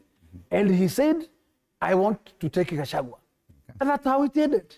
Kiplagat, let me take you back to the statement you said that this is not going to be about Rigathi Gachagua. Yes. But the truth of the matter is, we know the president and how he conducts interviews with the media. He does not answer what he doesn't want to. Yesterday, he came out and gave too much details about what happened. Some of the things he has never talked about, his former deputy. And one wonders, is this not a way of him saying that this is the agenda for Mount Kenya, that I want to tell you why I had to impeach my deputy then? This is why I'm coming there. Of course, what I disagree with you is that the agenda of the president making development tour in Mount Kenya is about Rigathi Gachagua. In terms of yesterday's media briefing, media interaction with the president, it was important that it was for the first time that the president has gotten a platform to explain what actually has been a poison chalice in the whole exercise, because the former deputy president has been going around indicating that he was wounded out of office, blah blah blah blah, so many things and so many stories that accuses the head of state as a perpetrator. So it was very important that the head of state also sets things straight, and that was the moment. And I think that moment was well captured. And from where I'm standing, that story should not crowd the whole 5 days of the president's tour of the mountain, because people don't eat politics. They want to see whether there are whether their coffee have the right price, whether their tea is going to get market in Mombasa auction, whether their milk is going to get good prices, whether they are going to get subsidized fertilizer. All those things that at the end of the day will improve the well-being of the Kenyan. And given that the president will be in the mountain for 5 days, those are the things Kenyans will want to, in that region, will want to hear. They also want to hear that this road that they had stole, the Mau Mau roads, whether they are picked up, this market that was being built, when it is going to be finished. So many developmental tour and also economic empowerment are the things that the people will want to hear. Politics is a very complicated affair, and the dynamics in 2027, we are not even in, we are still in page 1. But you must agree, Bwana Kiplagat, the president himself is setting the agenda for this trip. If I ask you, what you say today, I can tell you, in 2027, there will be a different topic altogether. We're focusing on the trip this week. So a day before his trip to that region, he chooses to talk about his But I've told you, it was important that he had never had time to handle the issue. And don't you think? And it was the best time in Sagana, in the mountain, for him to set the record on what actually transpired. Because the issue is, so we find ourselves in a very interesting position. We are discussing the former deputy president, yet it is not his tour of the region. So it is the president's tour. He hasn't started the tour. He's starting the tour today. Yes. So yet we are discussing about the former deputy president, and it's the president who has given us. Let us see what will be the discussion today when you'll be addressing the people. I doubt whether the address will be allow me just to say something before we move to my colleague here. That let us not forget that let us not try to take a perception that the head of state is not a politician. He's a politician, and the question will arise: what costed the ouster of Gachagua? Actually, he has to prepare answers, and already he has made answers. What he did yesterday is to preempt anybody who has an satisfied answer that this is what transpired. But that is probably it cannot at any stage satisfy the mountain with his already allegations. I can tell you for sure, now that he knows what has made the mountain to be politically hit against him, then he also be prepared with such answers. Yes, and as a politician, he has every right. The president runs the risk of having his tour overshadowed by issues around his former deputy president, or does it serve his purpose politically? The best way normally to deal with a difficult situation is to confront it. And more than 2 years ahead of the next election, I think he is ready to slay that dragon by facing this matter head on. And going by his interview last night, I think he has set a very good ground for that. You know, they call it a development tour, but I think I need to correct that. This is a political tour, camouflaged with some development. We are politicians, as he says, and we all do these things. You can still launch markets without physically being there. Mwai Kibaki did it. He never left State House, but things were done all over the country. Kibaki would come at the tail end on select projects. But William Ruto goes at the launch, midway inspection, and at the inauguration. So this is politics, but you must camouflage it as development so that you can be relevant and also gauge the mood of the people. So I think, as my colleague says, we expect many of these visits in the future. So this is the first visit. So this particular visit is to go tame the Gachagua factor. Yeah, 6 months down the line, he will go again and remind them, you know, I came, I did this. 1 year down the line. So you do agree that this is about Rigathi Gachagua? Of course, this trip is about. Largely it is. All right. The president yesterday said in that interview, he talked more about the impeachment of his former deputy, and we have that story here when he said that wenye kumtoa Rigathi sio mimi. Hiyo ni swali ambayo itajibiwa na watu wengi kwa sababu wenye kumtoa Rigathi ofisini, mimi hakuna mahali nimeweka sahihi atolewe. sheria ilifuatwa.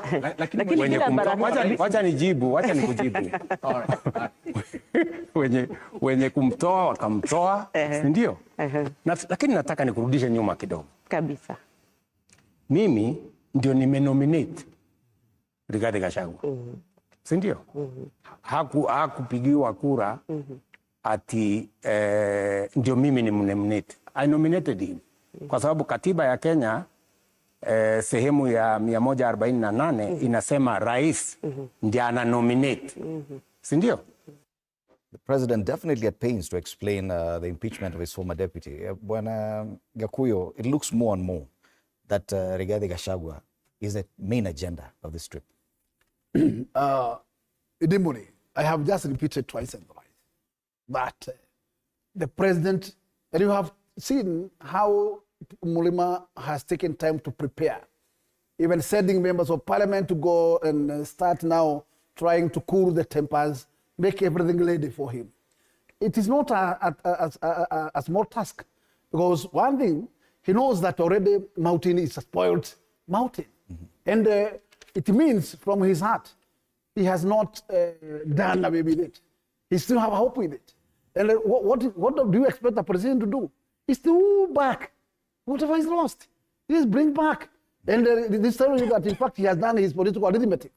And he has seen a sense that still I'm not safe with this Mulima. And therefore, as a politician, you have to do everything possible to pull these people back. If it will be possible, it's good for him. But only time will tell. Allow the president to go, try to cool the tempers. And I can tell you at the end of the day that the cast of decision remains with the Mulimas. Okay. Yes. Bwana Kiplagat, you said definitely the president is set to make enough trips before 2027. Of course, yeah. Each trip will have its own reason. Of course. Bwana Manduku agrees that this particular one is to go and tame Rigathi Gachagua, nothing else. I don't know. I don't know, Intimuli, why you have rotated on this topic so much. I don't know whether it's the president who gave us this fortnight last night. No one was talking about Rigathi Gachagua. No, I'm saying us in the panel, we have done justice to the topic. But I don't know what you are still milking. This topic. You will still answer that question. May I tell you, Intimuli, is that if you are going somewhere and there are mamas about a particular topic, you will be so ignorant not to clarify those mamas. Of course, we all appreciate there are mamas in the mountain about how Honorable Rigathi was wounded from the office, and there are so many, and why pool of propaganda, so many stories. And those mamas have been going on for the last 6 months. And since it is the first time the president is going after the impeachment, it was good that he clarifies those issues. And I think the president has done wonders in clarifying those issues. And if at all in the process of that development tour, those questions will arise, at least he has provided the platform of answering those questions. So that it is not, you know what the president wants is that he wants Kenyans to focus on development. If they say development tour, it's development tour. And development tour are actually two fronts.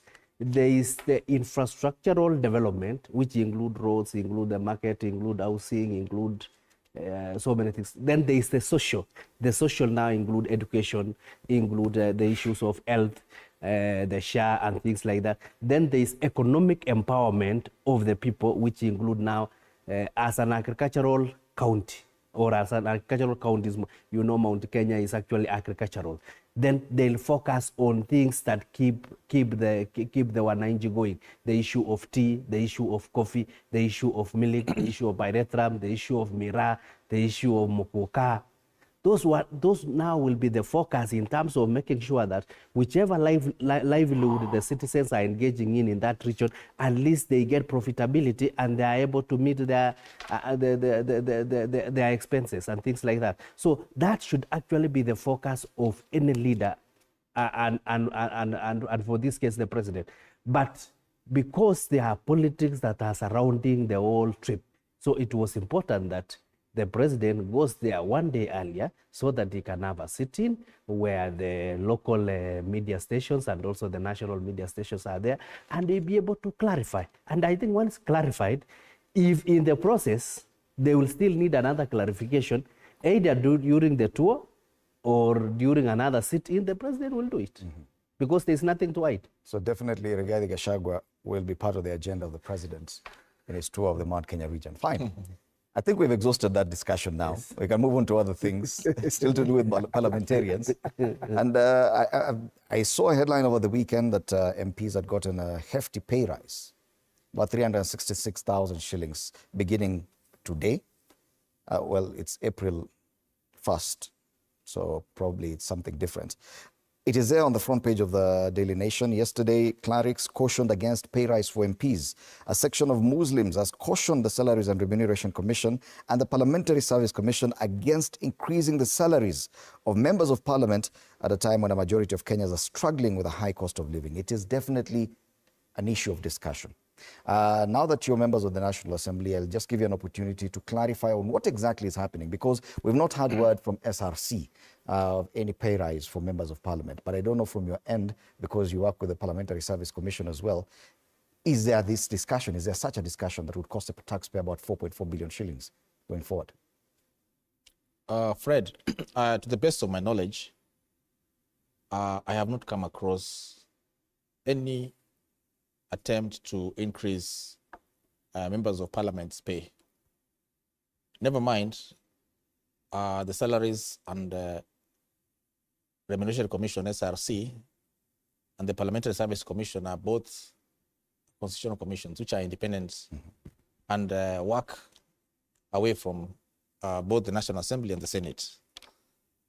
But even to buttress my point is the fact that in the budget policy statement for the year 2025-26, there's no provision for an increase of members' pay.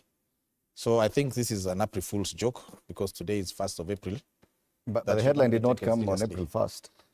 I don't know if my colleagues have seen such a thing, but I have not seen it. Bwana Gachagua, have you come across this by any chance? Idemuri, I'm caught on a surprise, as you are. This is not anything in my knowledge. And I wish it's real. Because nobody, if they say RSC for the first time, they can be such kind and good. What's wrong with that? I can tell you for sure, even you in the Muri, if you can wake up one day and find your boss have done something special to you, you not complain. Yes, you just accept. So I would say, yes, if there is anything of the kind in offering, they are well and good. But as my partner has argued, there is nothing that you can be able to say as an increment without already have been budgeted for. Therefore, where they are coming up from is out of space, because actually, first and foremost, it has to be such a kitty in the budget. Because what we simply do here is look at the headlines, and the headline on Saturday, I think the Saturday Nation talked about the hefty pay rise for MPs. I don't know from your end, Bwana Kiplagat, if you're aware of any such plan. You know, some issues look as surprise, because as far as we are concerned, we haven't had any engagement with the SRC on pay rise. These are issues we are also reading as you read, and the competent authorities have not communicated to us. I think once the official communication is done, at that point we shall be able to respond. From where the headlines are coming from, I don't know where they are coming from, and it is not the work of parliamentarians to increase their pay. You know very well. Isn't that before happening? No, may I clarify? You know, the new constitution, we have a Salaries and Remuneration Commission, which sets actually the pay grade for state officers and public servants. So, and that is their work. So, in case there are in case there is such a thing, then I believe the media should focus on the right offices instead of running up and down looking for members of parliament to respond. The best place to respond is, you know, the offices where the SRC are. You can go and ask them what is it about, because that's their mandate. So, right. Me, I'm just an employee of the people. And you wouldn't, of course, mind any salary hike Just like you know, why should I mind on things that don't concern me? Because I've not written a letter. It doesn't concern you when you get a pay hike. I don't set my salary. You know, so I think these are kind of headlines that usually infuriate Kenyans, and when you infuriate Kenyans, you actually want to associate it to the MPs. Where you in the Muli, if your employer, I think Kakuya said, if your employer wakes up and increases your pay, will I be on your neck? See, I'll be on the neck of the employer. Okay. So sometimes, let us focus, let us put the energy where it is due. So this bench, although we are members of parliament, we have no competence to do a work that is not ours. We don't know where that headline comes from. We have not been communicated officially. We have not asked ourselves. So kindly spare us the pain of trying to explain what we don't know. Right. And yes, indeed, there's no evidence that this has happened. Yes. Yet it was in one of the dailies over the weekend, and it has created quite some conversation online, especially on the prospects of members of parliament getting a pay rise. But from our standpoint here, we are yet to see that evidence. So I'll give But still, with the Mori, I would like to add a comment there. That as much as the public has made it an ATM for members of parliament, I think they should also not be so hard on them in such a scenario. Why do you expect this ATM to come from? All right. You are now on record saying that, Bwana Gakuya. All right. In fact, that's for sure. Note that, in fact, no single kitty, and especially the CDF, it has no room for any single coin to deal with what we call hospital bills, to deal with what we call barriers, and anything else. That is from the members' pocket. Yes. And as I can tell you, it's a money that actually members constrain a lot. Okay. It goes, like in my constituency, you may find a week, I am settling over 10 barriers.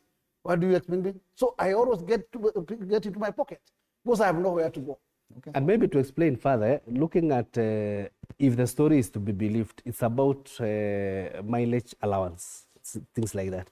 I know members of parliament from Nairobi have been complaining since. In fact, there was a time, it was like a demonstration or what, Kakuya. There was a time you were singing around. Of course. You know, they have been complaining because they are left out. Then there's the other part of the overall members of parliament. When you are not in, because you are paid allowances, is it car maintenance or something, that mileage allowance to go to your constituency. Now, when you are now in parliament, doing now your oversight and legislative role, of course you have to run the vehicle, and the vehicle is not run by government. You run yourself, unlike a minister or a PS who actually is given a vehicle, is given a driver, is given so many things to be able to run. So some of those issues have been issues that have been compounding us ever since the engagement, I think, with the PSC and the salaries. So I don't know whether it is in that. We had this conversation last week, I think, yes, we did, about the mileage allowance, and that was an issue raised by the Auditor General, which was totally different. This one, I think, but unless the SRC actually pronounces itself on this matter, we may not be able to verify. But you two, you must agree that a pay rise is something welcome. Obviously. In fact, more than that, they should double it. All right. Let's move on to matters corruption. And this past weekend, the expert from ODM, who is now in charge of Treasury, made a very interesting statement that also created a lot of conversation. Bwana Manduku. John Badi, the CS for Treasury, said that in as far as fighting corruption, his proposed solution would be that those people who are found to be engaging in corruption should instead be encouraged to invest the money here instead of elsewhere. Now, that's a very telling statement from a person in his position. And one of the dailies called him, is it a useless expert or something like that? Now, that coming from ODM, questions are being asked, is this the kind of expertise that the party has to offer in as far as fighting corruption is concerned? I will not speak for Honorable John Bandi, the CS for national treasury. But I think him being an economist, and given the history of this country, if you remember, since 1963, and particularly when the late Honorable His Excellency Mwai Kibaki was president, there was an attempt to hire consultants who actually were able to determine the amount of outflows or the amount of money that Kenyans held abroad. Mm-hmm.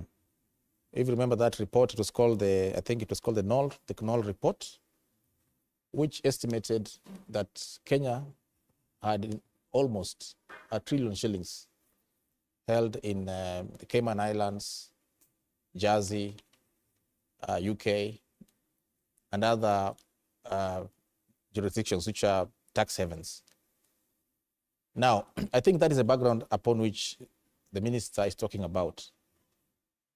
He has realized that capital flow, whether either as a proceed of corruption or even business, will only make a lot of sense if it is reinvested in this country. And that argument is actually very valid. As to whether he actually meant it, I don't know. Maybe it was taken out of context, but the principle is that money is made in whatever forum should be reinvested here. It's very sad in the Muli that you go to Dubai and you're told that that building belongs to so-and-so, that one belongs to so-and-so. And there are people working in Kenya here, and we know some of them. And I think that's the background, that, okay, whatever happens, happens, but let us look at reinvesting the money in this country. There's some of these strategies that may probably work and may probably be discussed behind closed doors. But when the CS Treasury comes out and verbalizes such a solution, where does that leave the normal Kenyan that if I can engage in corruption, then I can find a way of reinvesting here and I'll be justified? One, let me see. The CS Treasury look of things and that advice, to me, it may be an advice to encourage people to steal more and invest here. But that should not be the case. I think what he meant is that, because it has been a thread that, as my panelists have explained, that we have a lot of wealth outside, and it's not assisting this country. If it could be possible, these monies should be invested here. But the big question is, how do you invest money here when you are very sure this money is a money that has been embezzled? It also becomes difficult. But I think what the CS Treasury should do, he should advise the head of state to do one thing.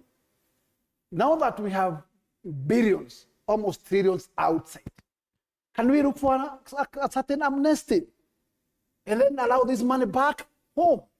Instead of this money being making those outside countries richer and richer, using our resources. Mm-hmm. Look for ways of amnesty, bring back that money is outside. Don't encourage anybody to steal here, but find a way of how can we recover that money outside there. Because we are borrowing money from those outside countries, and what we are borrowing most likely is our money. Mm-hmm. So can we find a mechanism?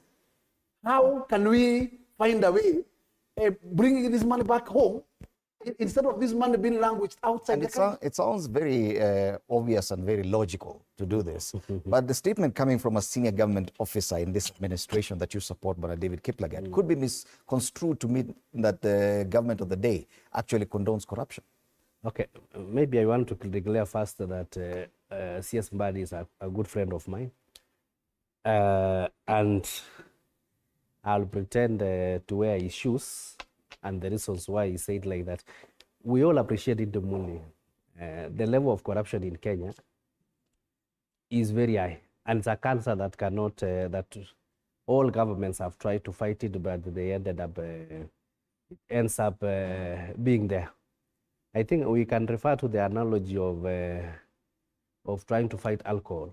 You know, the government has used all energies, chiefs, sub-chiefs, what village, Nyumba Kumi to fight alcohol. But people still take alcohol.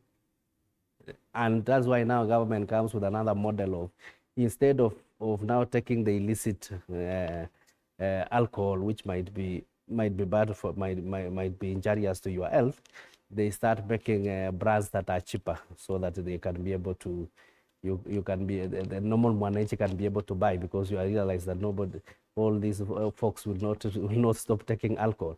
I think the same remedial effect on the issues of corruption that maybe from where the Waziri was standing is that this is a cancer, and in this cancer, we can suffer twice. You can imagine somebody stealing about maybe 10 billion, for that matter, given that the 10 billion has been a big discussions here. Then it ends up in Dubai to buy apartments. So, and Kenya is struggling with FDI, the foreign direct investment. So if you do FDI minus capital flight, because actually that is capital flight, what we want to achieve is a positive, is a good positive FDI. So if we can discourage these people having stolen and not having been gotten, instead of maybe taking that money outside the country or using their mattresses to lie on it as beddings. You are members of parliament. This is a criminal venture. No, it's a criminal venture, but now what do you do when that criminality... Are we saying we have given up on the fight against corruption, Bwana Manduku? In the mood, we have been fighting corruption since independence. Has it ended? Are we given up? We have been fighting alcohol since independence. Have we? Alcohol is not a crime. No, I'm saying alcohol is not a crime. So I think where the Waziri was standing he was standing in a platform of hopelessness, and having lost all hope. Yes. Then how can we use this hopelessness to try to grow our economy? Manduku, so by preventing that we're at a point of hopelessness when it comes to the fight against... We are not yet there, but honestly, and going by my own experience, in the last regime, the fight against corruption was used as a weapon, a political weapon. You need to look at the number of convictions, and you will realize that many of these people were taken to court not because of anything other than the fact that they were seen to be politically aligned to the current president. And that is where we started losing focus. And obviously, people become hopeless when you realize that institutions that are fighting, instead of being strengthened and given enough budget, are instead directed to focus or intimidate certain people. You need to go to the registry of the High Court and you'll see the number of cases that have since either collapsed or where the culprits have been acquitted. And so, because of that lethargy, the Minister for Finance could be looking at the 2 year remaining on his term and realizing that he will not do much. And it may not be hopelessness, I say, but then I think it's a question of bringing this conversation to Kenyans and saying, okay, you guys, you don't seem to be doing much on this front. How else can we salvage the little money? Should we decriminalize corruption? You can't. I mean, morally it's wrong, and politically... But you all seem to agree that to some level we could condone it, to some level, just to remedy some of the... Let me ask you a question. You know, we are not focusing on the fight against corruption. You know why? For example, look at the Auditor General's report on the counties. I have the report here, 520 pages. Virtually in every county, beginning with my own county, you can see traces of criminal activity. No one has gone to take action. No one has done investigation. The report is lying idle. It is a public document. But yet, if Kipulaga tomorrow defects and joins Rigathi Gachagua, I can assure you, EACC will come and start investigating his CDF. Mm-hmm. And that is a problem that this country has had. How I wish we can take that out of the fight against corruption. Okay. But Gakuya, do you agree that probably it's time we have a different approach to fighting corruption? That whatever we've had so far, it has gotten us to a point where we are even considering criminalizing it? One thing, we cannot go that route. That if you move to decriminalize the corruption, it means then the battle has, we are unable to end the battle. And I think what we should look into is that particular element where the country has been losing a lot, and this has been started outside this country. Because even during Kibaki, there was a serious fight to find a way of bringing back that money. If we can have a strategy that can allow this money back home, this money can be used here instead of borrowing this money. And I think what we are lacking currently is money circulation. But why? Because it's like we are collecting less than what we can. And we are now sustaining ourselves. And what we are keeping on is hanging our hand on borrowing. It is not going that route. Why can't we work for any methodology that can allow an amnesty to bring that money back home? It's not all that money being enjoyed by those other nations outside. I think that, Idimuli, even though we are not encouraging this vice, it is also important to not to allow, like Swiss country, which enjoys a lot of money, that actually have been started there. They are used to develop their country using this money. Why do we allow this? If there can be a mechanism on how this money can come back, because already it's there out. Find an amnesty, tax this money, and allow this money back home. All right. Yeah. And it would appear all of you as legislators are agreeing with the CS for Treasury. This would require some piece of legislation. If at all we go that route, amnesty or any other route. Bwana Kiplagat, do you agree that that's the way to go? And will you support such an amnesty or any attempt that would go the way the CS Treasury is proposing? I think what the CS is saying is that given the situation we are in, it is something to be considered. But now taking it a notch higher to legislate corruption proceeds, I think it will be more. You see, the whole question borders on morality. What is morally upright? What is morally upright is for Kenyans to stop corruption, and that is our rallying call. But in the state that we are, we find that this vice, there is no way of finishing it all together. It is the advice, the considered advice from the CS that for those who have managed to get away with it, don't injure the country twice by taking that money abroad. Kindly use your own crooked means to invest in this country. Yeah, but morally you cannot bring that immorality for purposes of giving it a moral value. It is very interesting, this conversation about fighting corruption. Have we lost hope completely about the fight against corruption? About 3 minutes each for each one of you to give your final comments. Of course, the big discussion is the president's trip to the Mount Kenya region, whether he'll make Rigathi Gachagua his main agenda or what else you expect from there. Plus, Bwana Manduku, your party leader has twice last week said he's not in government. And many people are asking, okay, where exactly is he? I think I answered you that we are supporting government. Around the government. And so, anyway, my parting shot, two things. First, this week, our learners will be heading home for the holidays.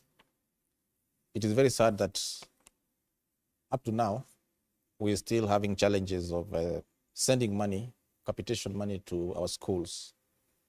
I'm kindly requesting the National Treasury to ensure that this money is sent before they resume learning, because it affects their performance. We want to make sure that our children in school have got adequate facilities and they have got the best environment for easy learning. The second point, in the Muli. It's not on the list of the priority. The second issue in the Muli, it is something that we keep forgetting as a nation. It is 1 year later after our former Chief of Defense Forces, General Gola, was killed. And none other than the president himself promised that he would ensure that a report on the cause of his death was made public. In fact, when he eulogized him, he called him a gallant soldier. If a gallant soldier can die and nothing happens a year later, even if it means getting a report just for closure, for the family and for the KDF fraternity, it's something that is very worrying, that the head of state can promise something and nothing seems to happen.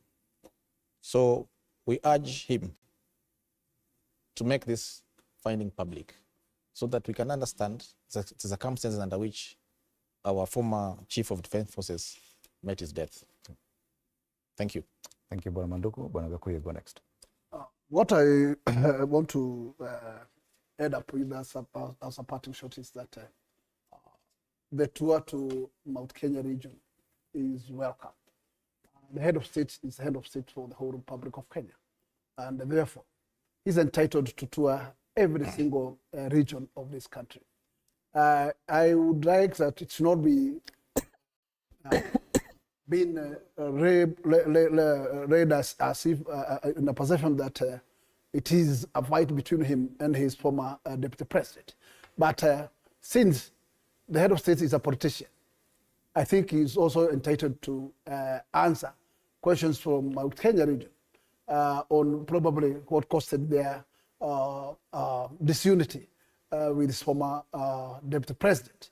But that does not mean their dismal working relationship can cost the government from giving the rightful resources to Mount Kenya, since they are contributors in what we call Kenyan basket in terms of taxpayers. And therefore, as taxpayers, they deserve to be given the same treatment as any other region in this country. And therefore, it's not special. And nobody can treat it as a special, because it's the right of that region also to have the president and also gain like what other regions has gained, including making sure that, in fact, those pending stagnant projects are given a notch and they have seen the light of the day and completion. All right, there have been serious concerns about the level of mobilization and the methods being used to mobilize people to attend the rallies by the president that probably This is the more I can tell you. by other. It has a special one. I have seen people dishing food, dishing cash, and it's okay. If the state has that magnitude of resources to dish out, it's welcome. But what I would say that, in fact, as members of that community, takes food, so think twice. But if you are given cash, take cash. What about the security concerns? We saw what happened in Nairobi when the president toured Nairobi, and probably some goons took advantage. There have been concerns that for the trip to Mount Kenya, that Mungiki could infiltrate some of the president's crowd. In fact, the mistake is that the state has been always using Mungiki currently as part of their goons. And this is a style that we would say, can it come to an end? Because the state has its machinery, security machinery. Use your government machinery, use police, use other forces to condone anywhere that you think have an issue. But don't use what we call illegal guns, because once you revive them, to exit them from then the front, it becomes a difficult thing. And let me tell you, the same goons can turn against you at a certain stage. Thank you, Bwana Gakuya. Finally, Bwana Kiplimit. So maybe my parting shot is that on the issue of the national cake, I think it has come at a time whereby we need, as a country, to develop, I will call it a mathematical model of distributing of sharing the resources of this country. Because it has reached a case whereby we can say for those who have more will be given. Looking at it, I'm not saying resources should not go to Mount Kenya, but critically from where we are sitting, if you look at the road network is in Mount Kenya, you cannot compare with any other region. If you look at connectivity in terms of electricity, if you look at the connectivity in terms of water, everything that is good is actually found in the mountain. But also this mountain have found a way of making sure more will be given by always crumbling.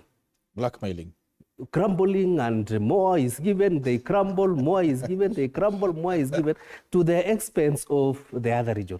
So I will urge, maybe this is a national discussion that we need, is that we need to develop a mathematical model that if you have 1 shilling, how that 1 shilling will be felt in all corners of this country. So that, because at the end of the day, if I look at the figures, even in terms of stalled projects, the road network, we have a figure of around 42 billion after securitization of getting 175. Around 42 billion is going to around seven or 8 counties, for that matter. So what happens now to the entire nation as a country? So it is a national conversation that we need to have, so that we distribute resources, so that development can be uniformly distributed across the country. All right. Indeed. As you close, let us also take concern as the policymakers that I think what you need to do also, you need to look at the bigger picture. The cake is being made here in the city, where the city contributes 60% of the national resources. And let me tell you, what comes back here is less than 20%. I think it is also important, as we consider those methodologies on how to share the cake, we must not lose focus to where we get the large number of resources. Because I think we need to give back there, so that also you create and give what we call incentive back there to make those people also capable of producing more. Okay. I think you don't want to kill their morale. And indeed, that conversation is captured on the front page of the Star, where the Commission for Revenue Allocation says that 31 counties are set to lose about 7.74 billion shillings, among them Nairobi, Nakuru, Turkana, Kakamega, Kilifi, Mandera, Kitui, Machakos, and Kisii. Some of the gainers are Garissa, Marsabit, Isiolo, Kajiado, Wajir, and Lamu. You can read that story on page 6 of the Star this morning. Counties to lose 8 billion in new CRA revenue formula. The formula you're talking about is there already with the county revenue allocation. No, it's not that. I'm not talking about that formula. Constituency. I'm talking about a national model. Leave alone this one for counties. A national model that serve the same purpose? The national resources. Yeah. Doesn't it serve the same purpose? These are national resources. These are the same national resources. No, I'm talking about, how will you explain that in Odaya, they have a connectivity in terms of electricity of 95%. In Soy, I have a connectivity of 29%. How do you explain? All right. Definitely a conversation that will continue. Is the president giving too much to the Mount Kenya region? Yes, he is. In the next 5 days. Well, some people will say he is. Thank you so much. That's the biggest conversation this week as the president begins his tour of the Mount Kenya region in Laikipia and Nyeri County, and will continue for the next 5 days. A lot of conversations will be centered around that trip going forward. Meanwhile, school is out. Schools are closing this week for their first break after the first term of 2025. That will also be an issue of discussion, and even traffic today. Thank you so much, Daniel Manduku, MP Nyaribari Masaba, James Gakuya, MP Embakasi North, and David Kiplagat, MP Soy, our panelists this morning on Morning Cafe. Do stand by for more conversations after the break. My name is Freddie Ndimuli. Good morning.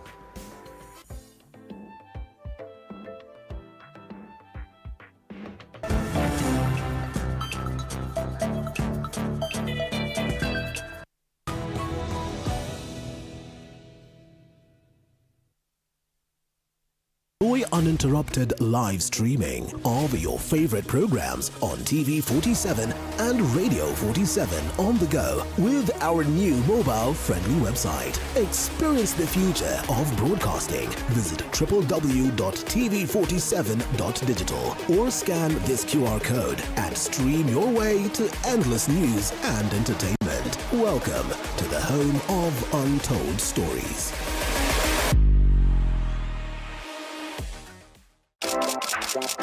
This is Kenya's #1 talk show, Dr. Frederick tonight. My name is the Eagle himself. Dr. Frederick is my name. We are flipping the script, but guess what? Or should I say, guess who is taking over tonight's show?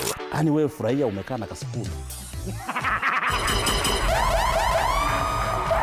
CP unit ni Punet. Ni Punet. Punet. So you guys knew about... Piga. Sawa basi.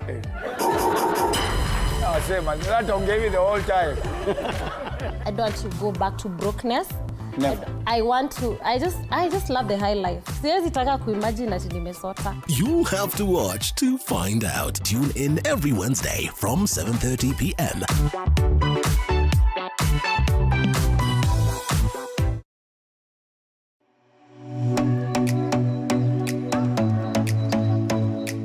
The biggest mistake a small business can make is to think like a small business.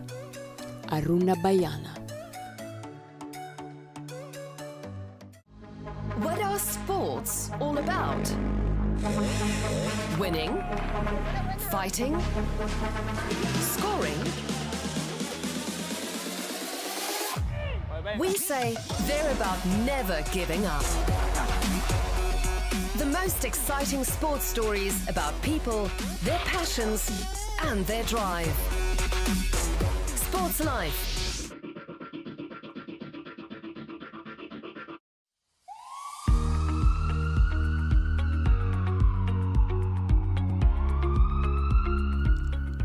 Did you know that tilting the head back during a nosebleed is not recommended? It's more effective to lean slightly forward and pinch the nostrils together to help stop the bleeding.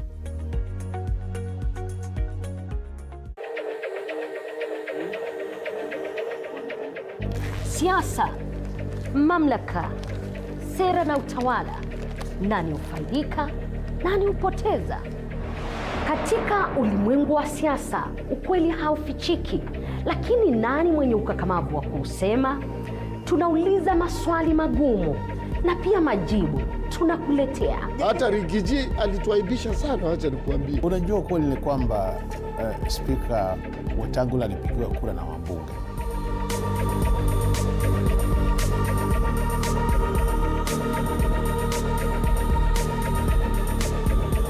Huu ndio ukumbi, uga wa mijadala ya kitaifa, ulingo wa uchambuzi wa sera, kinamasi cha ukweli. Lakini siasa bila wewe haziwezekani. Ungana nasi katika ukumbi wa siasa kila siku ya Jumanne saa 1 kuendelea. Na mimi rubani wako Elizabeth Motiko.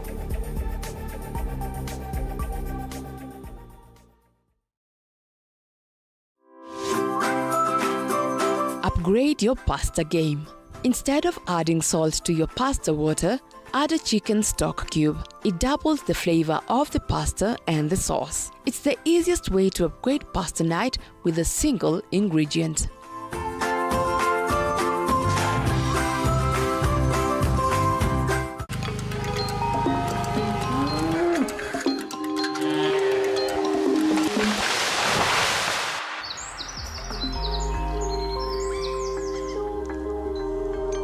Our world is changing every day, and so should we, for the better. Each week, we tackle the big why, the question that should be on everyone's mind.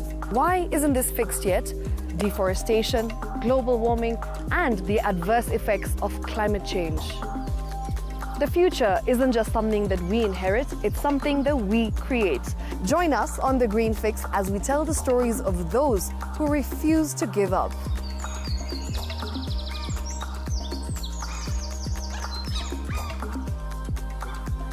When it comes to fixing the planet, there is no time to waste.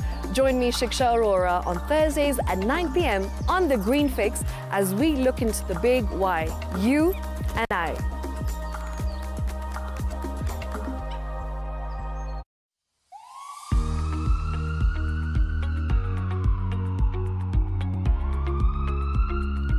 Did you know that a small piece of duct tape can be used to remove a splinter? Applying the tape over the splinter, pressing it down, and then pulling it off can help pull out the splinter easily.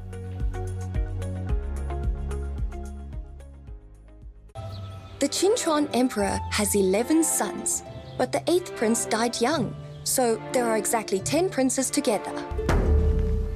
I have a plan for how to assign the girls, but there's still one left. You don't want to?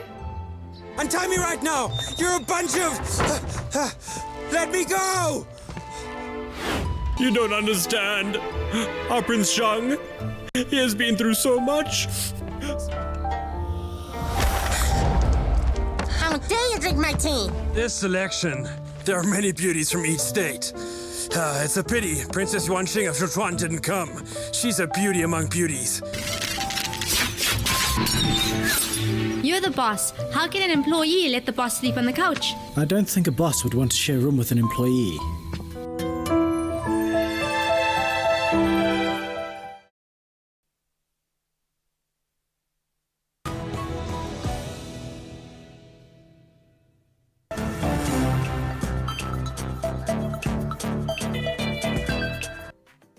All right, welcome back. You're watching Morning Cafe, and this morning we want to delve into a conversation that centers on the intersection between media and climate change. Of course, this is a very, very timely conversation. If you can remember, this year's World Radio Day's theme was radio and climate change. So today we are looking at it from a very broader perspective, and that is media and climate change. And to help me with this particular conversation, we have Steve Weblo, that is the president of the International Federation of Agricultural Journalists, just right next to me. Welcome. Thank you. As well as Daniel, is the secretary. MESHA is the Media for Environment, Science, Health, and Agriculture, which I'm a member. But very so good to see you again. But Thank you. I want us to first of all just start with talking about the IFAJ Congress to set the pace for this particular conversation. So maybe, Steve, you can start us off with that. What is this congress about? Sure. So the International Federation of Agricultural Journalists is a group of agricultural journalism and communications guilds around the world. So we've got 60 member countries, and every year we get together for an annual meeting. We do the business of the organization, and we do a lot of networking. We do a lot of opportunities to see farms in the host countries that we visit, and we're very excited that this year we're going to have our very first Congress in East Africa, right here in Nairobi. Yeah. So Kenya is the second country since 1958. That is 67 years. So many years. Again, you were not here. So why is Kenya chosen for these years IFAJ Congress? You can take that again. All right. Yeah, so thank you very much. And Kenya has been chosen because of, one, the vibrance of agricultural journalism in this country, and that has been noticed at the international level. And as Steve said, the International Federation of Agricultural Journalists is that federation of associations, of journalists who do agriculture. And the quality, the vibrance, the passion that the Kenyan journalists have shown towards reporting agriculture is something that really, endeared so many people to come and, witness the kind of agriculture that is in Kenya. But apart from that is the fact that as a media association, MESHA has done well because it's one of the most stable associations in Africa when it comes to issues of science and agriculture reporting. And I think that for that reason, it's more of a reward, to Kenyan journalists, who report on agriculture. Absolutely. So there are many other factors that I think we are going to look at into why Kenya. Yep. But Steve, this is your first time in Kenya for this IFAJ Congress. Looking at it even before you came here, how would you rate our agricultural sector in terms just generally, and also how we are reporting in the agricultural sector as media and as science journalists? Yeah, actually, I'll start with that part because I'm so impressed with, and long have been, with the quality of journalism coming out of Kenya. So you have excellent journalists. You have Misha as kind of a hub. Siansi, the organization's magazine, is absolutely, world class. The lecture series that you hold for each other is just right on top of. At a global level, just outstanding. And so to be in an environment where you have this much talent and this much engagement with science and with journalism is really inspiring. And then you add to that the diversity of agriculture that you have here with, you know, the big export crops. My family and I lived in the UK for a year, and you'd see beans from Kenya, you know, green beans in the market, and fruit, and of course flowers, and you know, the coffee and tea. You've got those massive export crops that put you on the world map. And you've also got the smallholder farmers that are really keeping the country fed. And so to see that combination of types of agriculture and to be able to do it with really top-notch media as our hosts, it's really a special opportunity for all of us. Absolutely. We'll be talking about what you aim to achieve with this, of course, Congress, as we progress with this particular conversation. But again, you're talking about passion when we are reporting on agricultural stories. But if we talk about, for example, this year's World Radio's Day theme was radio and climate change. Yeah.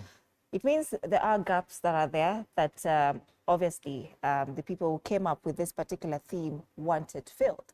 So from where you sit as an organization, as an association, of course, MESH, Media for Science Journalists, you know, what are these gaps that you see as an organization in terms of how we as science journalists are reporting on matters agriculture in the country? All right.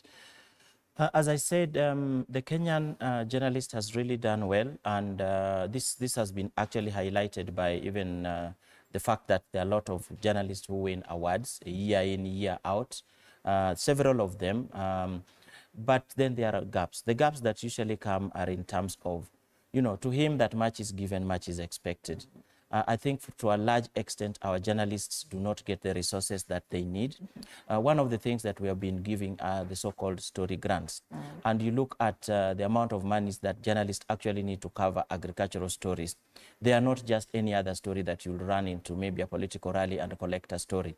It needs a lot of time. So that is one of the problems that we've really had in terms of challenges reporting agriculture.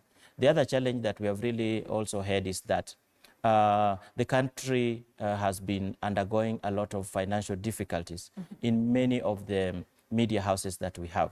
So we have a lot of journalists who are qualified, a lot of journalists who have the passion to tell agriculture stories, but they don't have any medium where they can tell their stories. So that has also been a challenge that really impacts a lot in our work.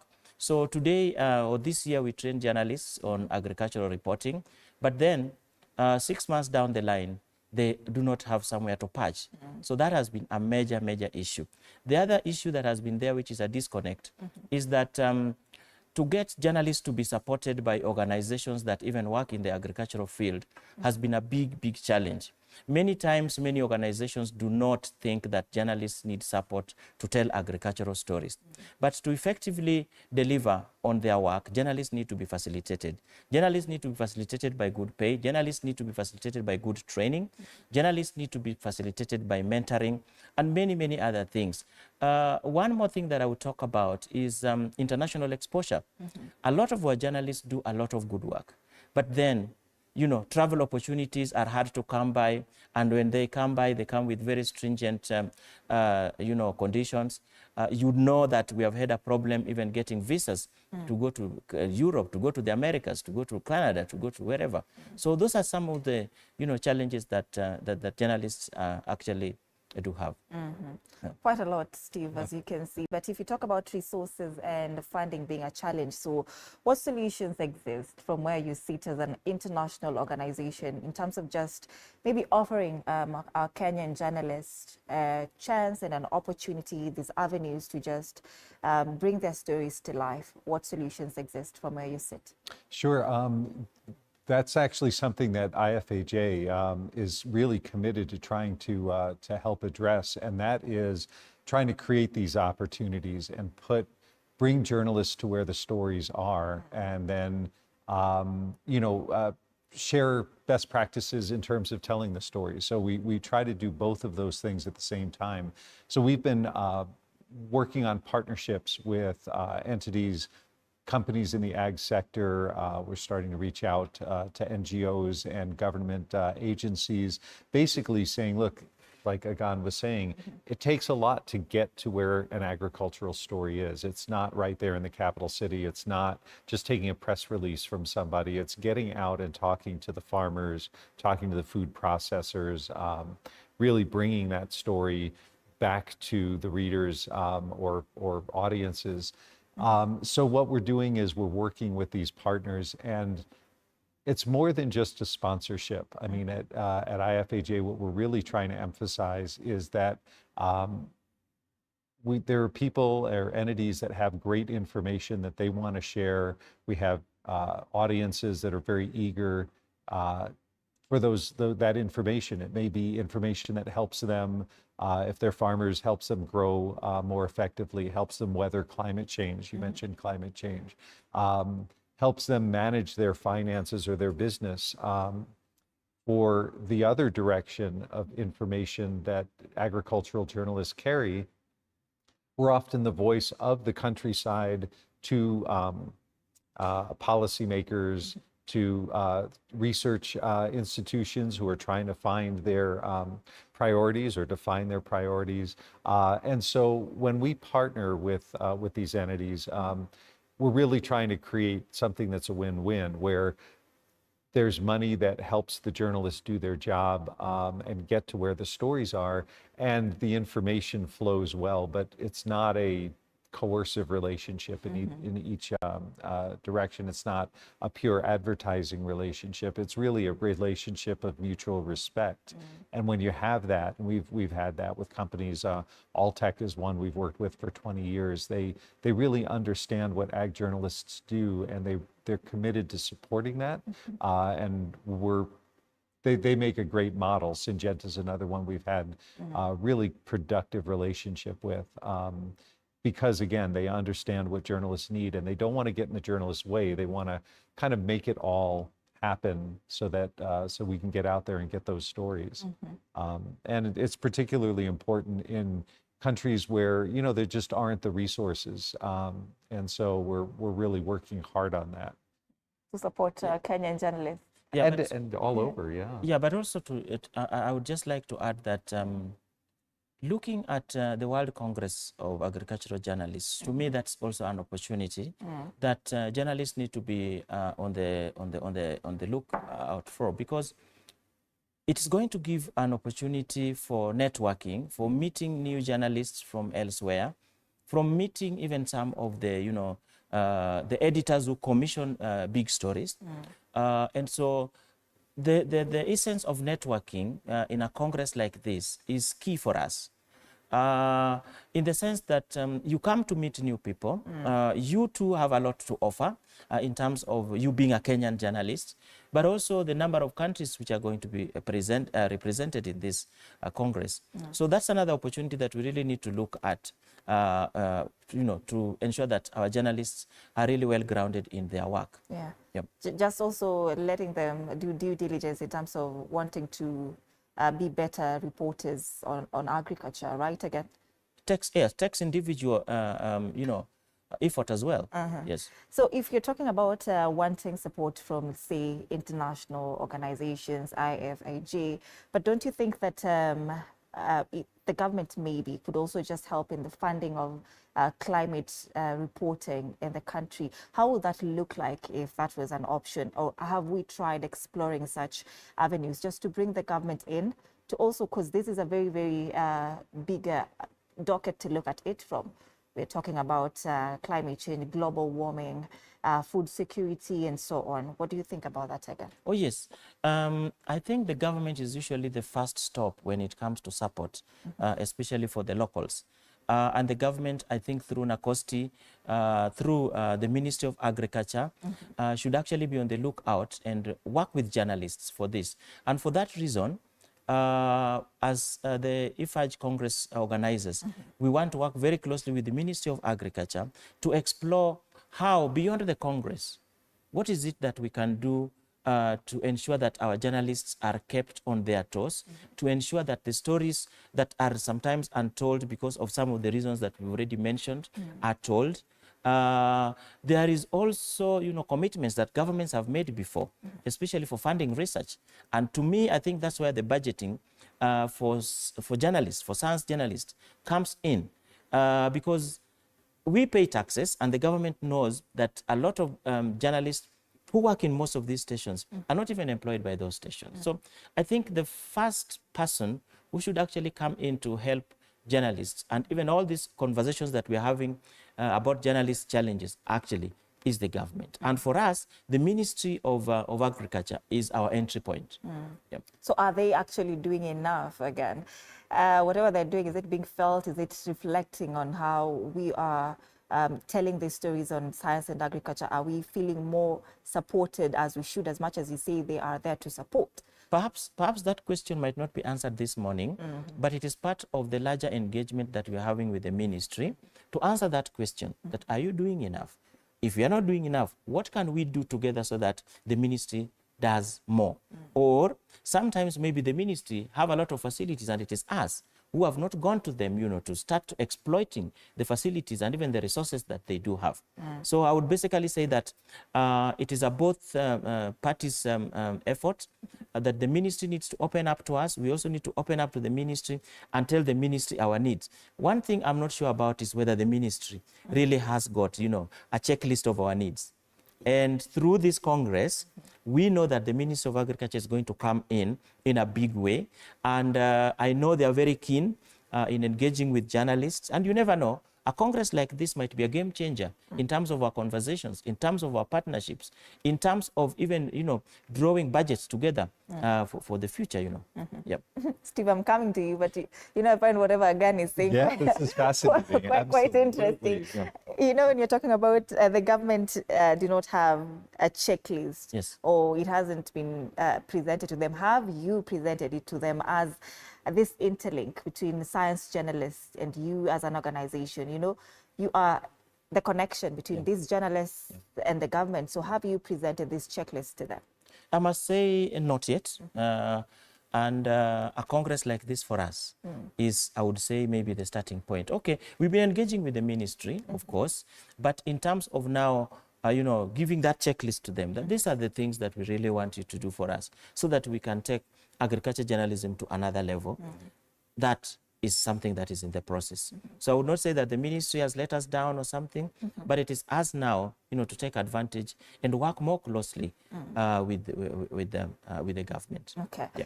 Steve, listening to Agan, we have a lot of challenges here in the country as, of course, science journalists.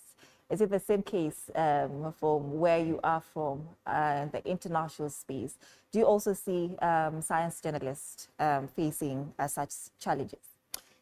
Yeah, I think it's universal. I mean, everybody faces challenges in terms of resources and funding, in terms of trying to figure out where the information is. There's a lot of misinformation out now, and I think that complicates things further for journalists and for audiences.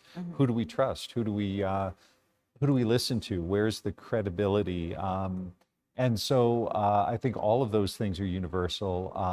And honestly, I think that's why it's important to have agricultural and science journalists that people trust. You know, in other words, build that credibility, work on, you know, good, solid information and delivering it with insight. I think that more than ever, audiences need that. They need it in the field, like I said earlier, for people who are trying to farm better or function better on the landscape. And you need it in the decision maker side of the table as well. The policy people, the agenda setters need to know that they're getting good, solid information with good research behind it. And again, that's one of the things we're really committed to trying to do, is help each other do a better job with stories and storytelling and research. So yeah, I think across the board there's an interest and a need in tapping into the information that's there and trying to bring that to the audiences in a verified, credible way. Yeah, I think maybe it cuts across. Okay. Yeah, no, maybe Steve comes from the US, and one of the conversations that we've been having is what is the size of compensation that a Kenyan journalist and I want to be specific, a Kenyan agricultural journalist would get for going to cover a story, for example, outside Nairobi? What kind of compensation? Many times, when you carry your camera and you are going to cover a story, Thika is just 50 kilometers away from here. But how do you get there? And when you get there, what do you do when you are there? You collect the story, you come back and you bang your story. And an agricultural story, few agricultural stories can be done within a day. But what is the compensation? What is in it for this journalist? What is in it for the Kenyan journalist? Unlike my American counterpart, who will tell you that maybe one story, with only one story, could pay his rent, you know. But for us here, a story goes for less than $10. I mean, $10. It's something that is not imaginable. So in terms of how do we compensate our journalists, that the challenge might be there for journalists in the US and in Africa, but the Kenyan journalist or the African journalist is more disadvantaged. Number two is that readers in the US are willing to pay for stories. Are readers in Africa also willing to pay for stories? Advertisers in the US are willing to pay for advertisement. Do we have adequate advertisers to pay for advertisement, even on TV, even on radio, even on our newspapers? The answer is no. So there's very little income that comes to the newsrooms, and there's very little income that goes to the journalists. So I think that is, to me, the point of departure. Steve over here is more motivated than me, who is an African journalist. And so those are some of the issues that we need, you know, to start discussing. And at IFAG, we're already discussing that. At MESHA, we're already discussing that. With a few organizations that are looking at the plight of journalists, are already working on that. But agriculture, whether we like it or not, is what feeds the world. And if we are going to neglect journalists who do agriculture or journalists who do science, then we have no reason whatsoever for doing what we are doing. Yep. Again, is it in how we tell these stories, as you say, that others are willing to pay for stories in the US and Kenyans, we are not willing to pay for these stories? Is it in the way we tell these stories that it's not interesting or catchy enough for the Kenyan viewer who is watching these stories? They're not moved to listen to these stories. Is it about us as the media, as science journalists, or what is it about? When we started the program, we said one of the reasons for IFAG having confidence in the Kenyan journalists to host the IFAG Congress is the level of journalism or the level of agricultural journalism in this country. You know, we have excellent journalists in all stations that we can mention. But in terms of them being excellent, it means that people read their stories. It means that they're doing impactful stories. It means that these guys are well-oiled, they're well-trained, they're passionate about their work. It means that they're doing stories that are worth reading, worth people's time. But in terms of what they get after doing all the hard work, I call it donkey work, is barely discernible by the eye. I hardly see it. Yeah. So, Steve, how would you advise that as science journalists, we package these stories in a manner that will be appealing for somebody who isn't used to watching such kind of news? This is not their niche. This is not their interest. I say they're interested in business, they're interested in politics, but now we are bringing in climate stories, science stories, agricultural stories, something that they do not love, they do not have an interest for. So how can we package it to ensure that it's enjoyable and can be consumed by literally anyone? Yeah, that's a great question, Anne, and that's something that we face, worldwide. But I've been in Africa now for 3 weeks, visiting many of our guilds and having an IFAJ meeting, our executive meeting. And what I often hear particularly from African colleagues, is all the media wants and all the audiences seem to want is politics. You know, tell us what's happening in the Capitol, what's the president doing, et cetera. And what we're realizing is, in a way, agricultural and science journalists have to repackage what we present, because it's not just a production story. In other words, in our market in the US, we have a whole media environment where farmers are very eager. Okay, how many kilograms of fertilizer did they use, and did they use micronutrients, and what chemical did they use for the insects, and how did they plan their rotation? The real nitty gritty. And that's what most of us and most other people think of as agricultural journalism. But when you think about it in a wider context, agricultural journalism is about rural culture. It's about tourism. It's about food and food culture and foodways. It's about politics. It's about policy. It's about healthcare, climate, environment. We touch all of those things. And sometimes I think we need to remind ourselves and our editors and producers and program managers that agricultural journalism is actually the most live wire connection to so many of these highly relevant stories for audiences and a wide range of audiences. So I think in a way, it's a matter of reminding the decision makers in media that an agricultural journalist, a science journalist, can come out and take on these stories that really are especially relevant and maybe shouldn't be at the back of the publication or in the late hour, but like today, here we are at 8 in the morning, when people are up and about, it's a good time to be talking about agriculture.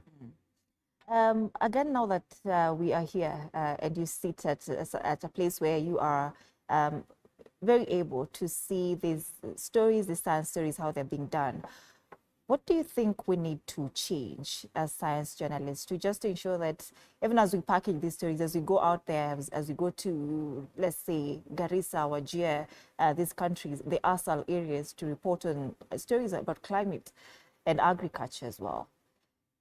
What do you think we should do differently in terms of how we are used to reporting on these stories to also just put us on the map, to make somebody want to pay for a story, as we compare it to the US?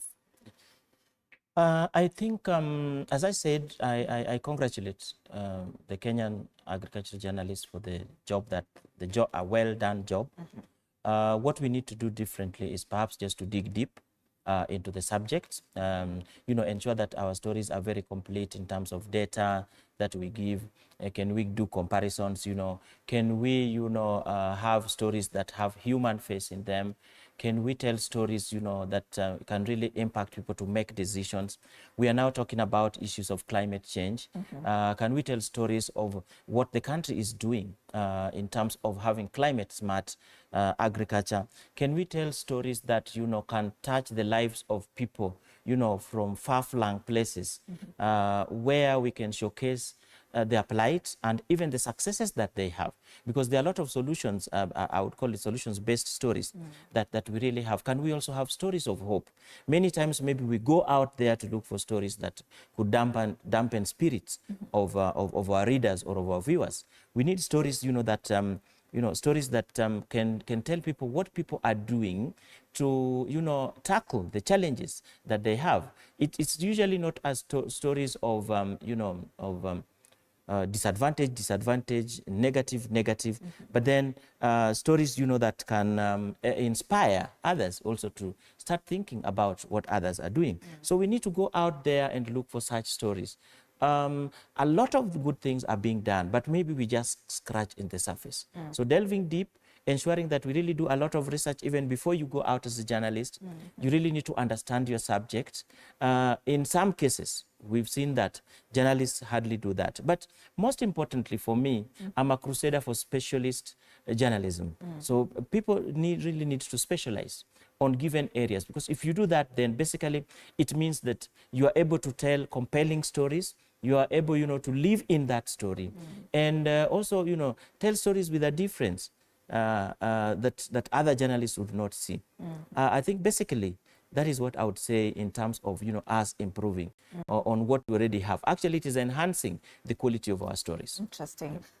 Again, I like that. Steve, you see many climate stories focus more on disaster, rather than solutions. So how can we as media just strike a balance between raising awareness and also just driving positive change or action? Yeah, that's a great question. I think Agan picked on one element of that when he said, you know, focusing on people. So what effects are changes in the climate having on people? What that the lady selling tomatoes by the side of the road, what's her, I guess, how is climate change affecting her? But also, I mean, you know, here we are in a tremendously entrepreneurial culture here in Kenya. You know, that lady is doing something to stay ahead of what's changing, you know, on her plot, and that people growing coffee are working on new varieties or new timing, understanding how to manage water better, et cetera. And you've got all this research infrastructure here in Kenya in particular. So we should be looking at that. We should be looking at, like Agan said, not just the negative stories, or like you were asking, the disasters, which are a big part of things. And sometimes we need to shake ourselves into awareness. This is what's happening. This is the effects. This is what it could look like more and more, so that we set those research agendas, et cetera. But also, there's a great quote from a hockey player, Wayne Gretzky, where he said, you know, I don't skate to where the puck was, I skate to where the puck's going to be. And that idea of covering, what are people doing when they look at the future? What do they see whether it's seed breeders, whether it's folks in the research community here with crop and livestock, exploring those questions, you know, asking them what they see, what they anticipate, how they're trying to skate to where that puck is going to be 20, 30, 40 years down the line, and bring that out to the various audiences. I think that'll take us pretty far in terms of helping ourselves and our audiences understand the issues, and then also helping us feel a bit more prepared and a bit more like we're engaging with the issues rather than arguing about their validity. Absolutely. So again, do you see us moving away from that kind of reporting, this climate disaster? As you said, or as I can highlight, you know, science journalists do not have enough training on how to report, you know. I think, let's say politics, they would say that it's 1, 2, 3, but if you're talking about climate reporting, it's really broad. We're looking at agriculture, you're looking at science, you're looking at food security, global warming, and so on. So there needs to be much training, of course. Do you see us moving away from climate disaster reporting now into solution-based reporting? Right. A lot of efforts are already being made by media associations. I want to single out Science Africa for, you know, being the mouthpiece for solutions journalism, and of course the Media for Environment, Science, Health and Agriculture. We are working very closely with them. And we are seeing a growing body of journalists who are really looking at issues broadly rather than looking at them from disaster point of view. We are not going to stop reporting about disasters, of course, because they happen. But we must also, you know, ensure that we encourage and motivate this body of journalists who are now looking at things very differently and taking up solutions journalism. And I'll tell you, maybe in Kenya we have 20, 30, 40, the number is growing. And why is that happening? That is happening because of what I wanted to talk about in terms of the Congress, which is journalists want to go out there and see it for themselves. And so for solutions journalism or solutions writing, journalists must go out in the field. And that is the reason for this Congress, which happens October 14th to 18th, 2025. It is not just a sit-in Congress. It's only 1 day of sitting in, and I think 1 day, 1.5 of sitting where we are discussing our issues. But 2 days are going to be spent in the field.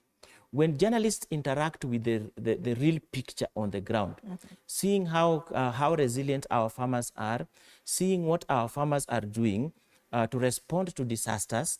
For example, you know, COVID-19 impact is still there with us, with so many people. And what farmers are doing, you know, towards, you know, ensuring that that becomes something of the past. And also amplifying the voices of farmers who are really making real change. You are talking about climate. When we talk about climate, remember that climate also includes issues like health. What are also farmers doing in terms of their nutritional needs? So once we broaden the way we think, the way we want to do things, and once we also get, meet these people at their points of need and in their own areas of operation, then we are able to tell those solutions, stories. But with a rider, that to him that little is given, little is expected. If we are not going to put in some resources, some funding, into all this, and actually some investment into agricultural journalism, then the status quo might be maintained. All right. And Steve, as a country, we play a very greater role in terms of just the global agriculture, yet we see challenges like markets, market access, we have agricultural or climate change, things like that. So what global best practices would you say that we as Kenyans can adopt to also just strengthen our agricultural sector? Yeah, that's a tough one. And I don't have enough on the ground experience here in Kenya to really be able to prescribe what could help the country. But I will say that in general, tapping into the resources that Kenya does have in terms of the great research community that's here, you got SIPE, is it Kolbo? What's the one, the Crop and Livestock Research Organization that operates here in Kenya? CGIAR? There's also CGIAR. Yes. There's also, you've got NGOs that are operating in terms of bringing technologies, bringing practices from around the world. And I think being open to learning from other areas that are in conditions that Kenya is heading towards is probably the best approach. In other words, there was recently a release about a map that in essence projects the changing climate and says, okay, if you're in Nairobi, if you look 30 years down the line based on these projections, you can look to this area as to what your environment's going to look like. And if you're going to look 40 years down the line, you can look to this area because that's most likely what the environment will be like here. So let's start looking at those things and saying, all right, what are they cropping there? How are they managing? What sorts of water resource management tools can we start to put in place here that will be ready when they're most needed? What kinds of, and this isn't necessarily climate-based, but what kinds of infrastructure can the country afford and can the country prioritize to help farmers get product to market efficiently, safely, even things like communication. How do farmers make sure they know what the prices are? Price discovery is important so that they're treated fairly in the marketplace. All of those issues are, I would say, global best practices that could apply here. But I can't presume to help or tell Kenyan farmers how to do their business, and they're doing it really well as it stands. And it'll be exciting to see them, especially with this great entrepreneurial spirit that's here and spirit of innovation. It'll be great to see them tackle these challenges because I think they're going to do it well. All right. Again, I would love to also just direct the same question to you now that you have interacted with these international organizations a lot in regards to, of course, agriculture and science reporting, climate reporting. So what are the best global practices that you see as a country that we can tap into to just ensure that our agricultural sector is better strengthened? Yeah, sorry. Our agricultural system should be strengthened from the word seed.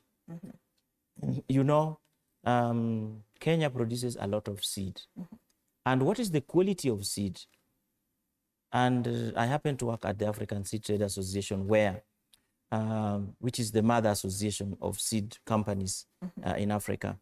And so one of the things that AFSA is doing is to ensure that there is quality certified seed that has good quality. That is the basic. So number two is in terms of regulation. Who regulates the quality of seed that farmers get?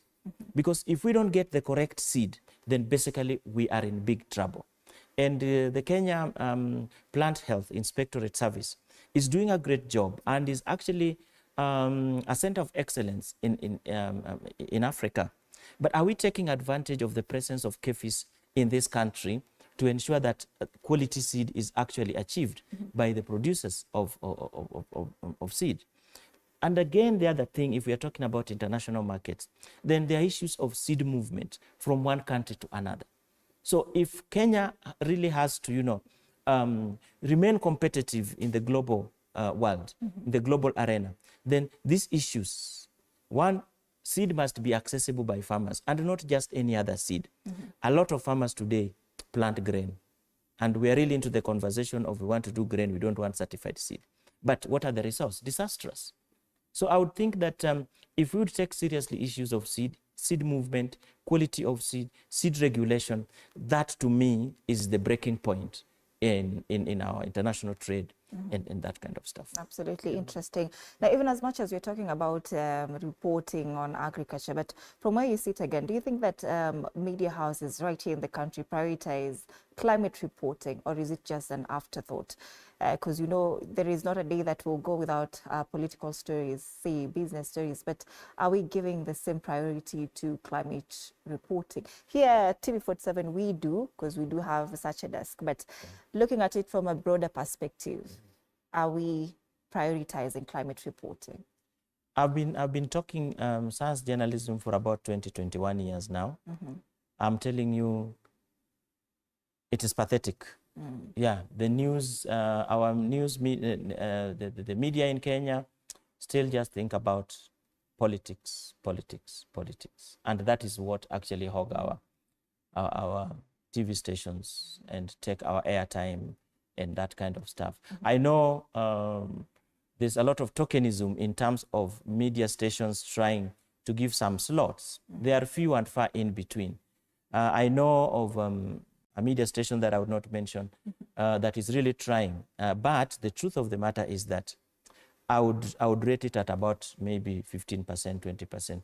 We are still far from, empowering the science journalist to do his work or to do her work. Steve, from where you sit, how can we ensure that this remains a media priority? I think we as journalists need to talk to our editors, to our program directors, to remind them of where these stories fit and how they fit, how urgent they are, how relevant they are. I think we need to find angles that emphasize that. And if it's not a straight-on climate change story, then maybe it's a people story, maybe it's an economic story, maybe it's a business story or political story that somehow ties back into climate and its impact, because it truly, as you said earlier, it truly affects everything. So I think we need to be advocates for our stories, and that we need to be advocates for our audience's need to hear what's going on and understand it and prepare themselves for these changes. So we just have to we think often as journalists about communicating outwards, but we also need to think about communicating with ourselves about what's relevant and remind ourselves that one of the most important audiences we have, first off, is the decision makers within our own media houses, so that we remind them of the importance of the issue and the various ways we can cover it. Are we holding the government or policy makers accountable again in regards to, say, commitments made? Let's say the international pledges, we have adaptation funds, in terms of just following up to see if a pledge that was made was fully utilized or maybe brought into life. Are we holding policymakers accountable as we should again? I will tell you that we are not. As journalists, we are not. Journalists would rather they talked a lot on WhatsApp groups and what have you, but that one of, working closely with the government to ensure that our fortunes change. It's very rare.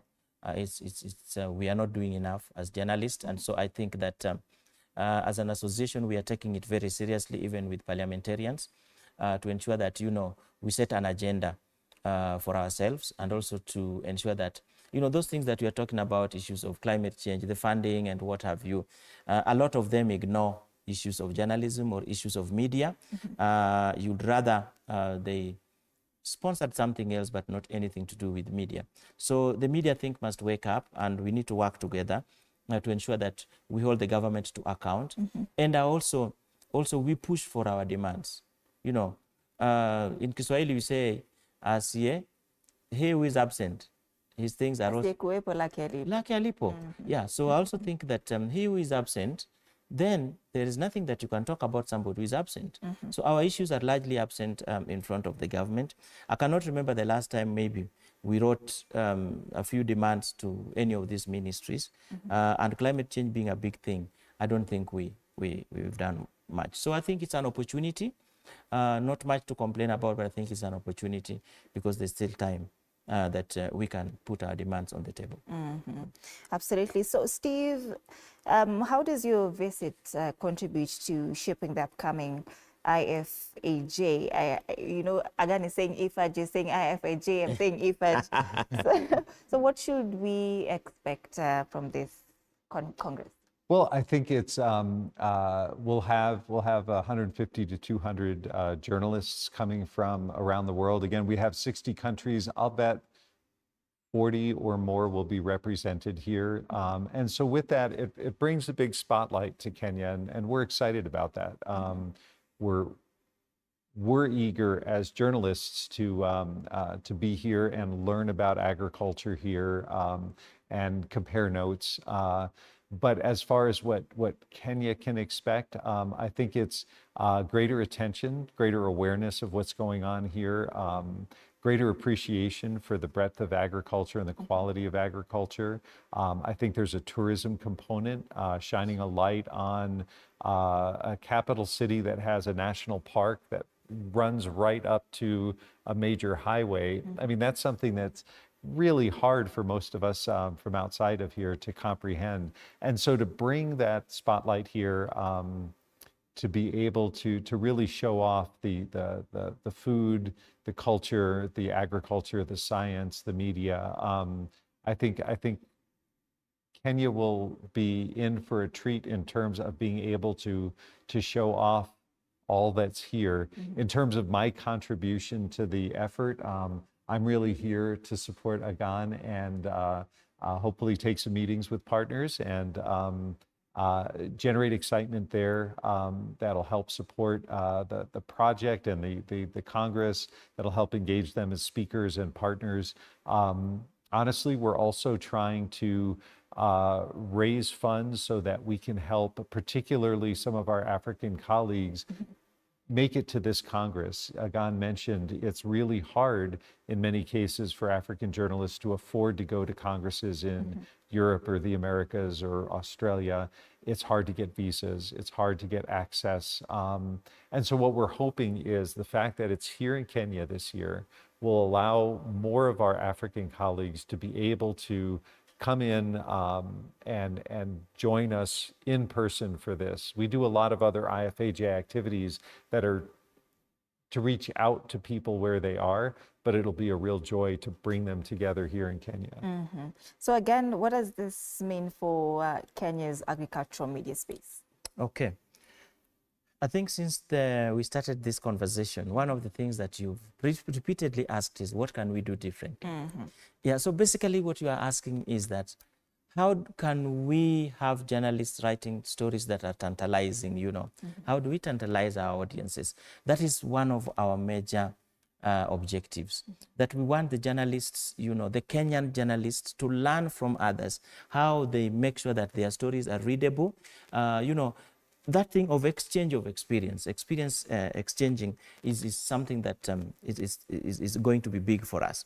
And then we're also looking at it in terms of how do we highlight untapped agricultural opportunities in Kenya.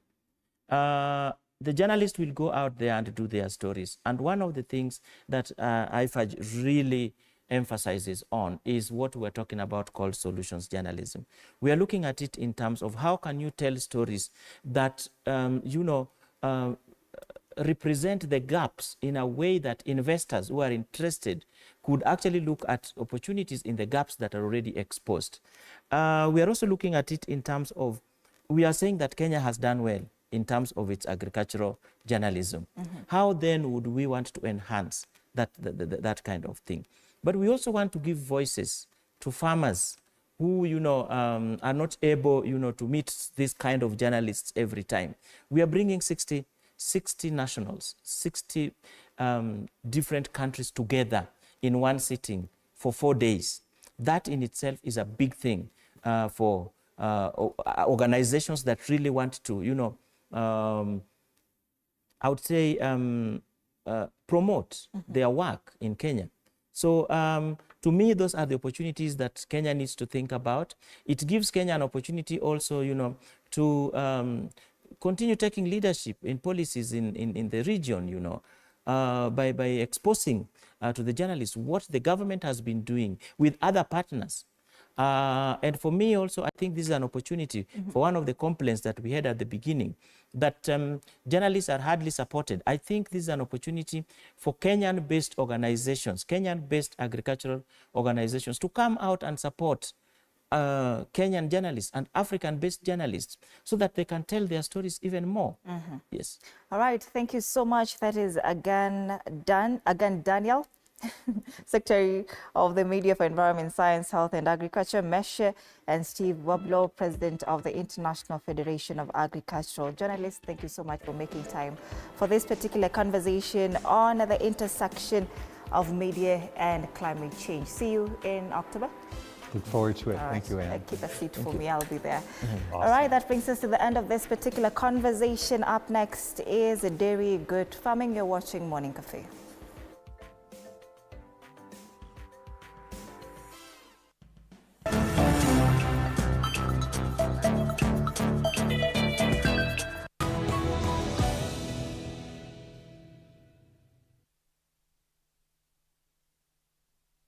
Ziwa Radio 47 limekuja kivingine vingine. Tunateka anga za kila kaunti mwezi mzima kuwatafuta na kuwatuza mabalozi 4 wa bonge la redio.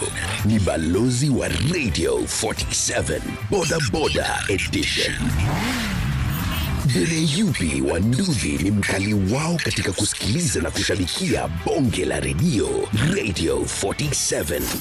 Shilingi 10,000 na zawadi nyingine nyingi zinamhusu. Follow Radio 47 Verified Facebook page na usikilize vipindi vyetu, ujue jinsi ya kushiriki na kuwashangilia mabalozi wetu.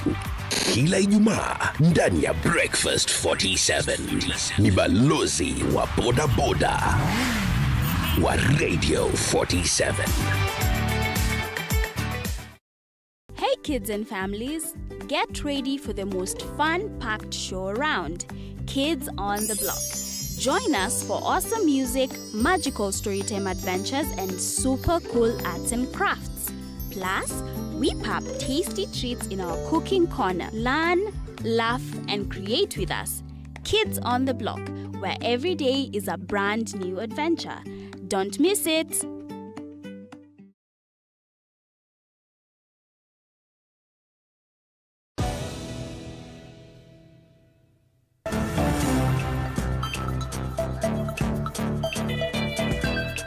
Good morning and welcome to this week's episode of Agri Talk. Of course, you're watching Morning Cafe, and as you can see, just here on the background, Tayari, you can already tell what we're talking about, but you're talking about good farming. We are in Kikuyu, and of course, Joy is here to take us through good farming. How did she get into this venture exactly? Why is it important for her, and how is the market like? That is what we're talking about on today's episode of Agri Talk. Karibu sana. Karibu to Morning Cafe, and thank you so much for welcoming us, of course, to your home. So kindly introduce yourself and talk to us about how you started with goat farming. Okay, you are much welcome. My name is Joyce Ruto. I'm the owner of this farm. It is called Joyce Goat Dairies. We deal with the dairy goats. And to be specific, we deal with Germany Alpines. Germany Alpines is the breed that Joy, is it Joy's goat farming? Yeah, Joy's. Joy's, because of the name Joy. Interesting. So I understand kuna Sanen, kuna Boa, kuna Toggenburg. You deal with Alpine. So why exactly Alpine? Kwa nini wakuendea maybe Boa or Sanen? Why exactly Alpine? Number one, Sanen, it is a best producer of milk, but the challenge is its immune is very low. Its immune is very low compared to the others. So, but for the Alpine, it's also a good producer, but its immune is very high. It's a bit high, not very, but a bit high. It adapts very fast. That's why I decided to deal with Alpines, to be specific. We deal with all Alpines, that is British Alpine, Germany Alpine, French Alpine, all those Alpines. Yeah. Just a reminder, viewer, get a pen and paper, because you know I have mine. We are here to learn more about goat farming, and if this is something you want to venture in, that is why Joy is here for you. Lakini Joy, I'm very much concerned. Now a lot of movement here kwa hizi goats. Are they usually like this? Yeah, they are like this. So hii ni way yao ya kucheza ama ni nini exactly? Okay, you can find when they are moving like this, unaweza pata kuna mbuzi. Maybe it is on heat. That's why you see the male there disturbing. All right, so it's more of the male bear disturbing the female. So how do you tell exactly who is the male and who is the female among these? Okay, you can look at the male gender. Most of them has this beard.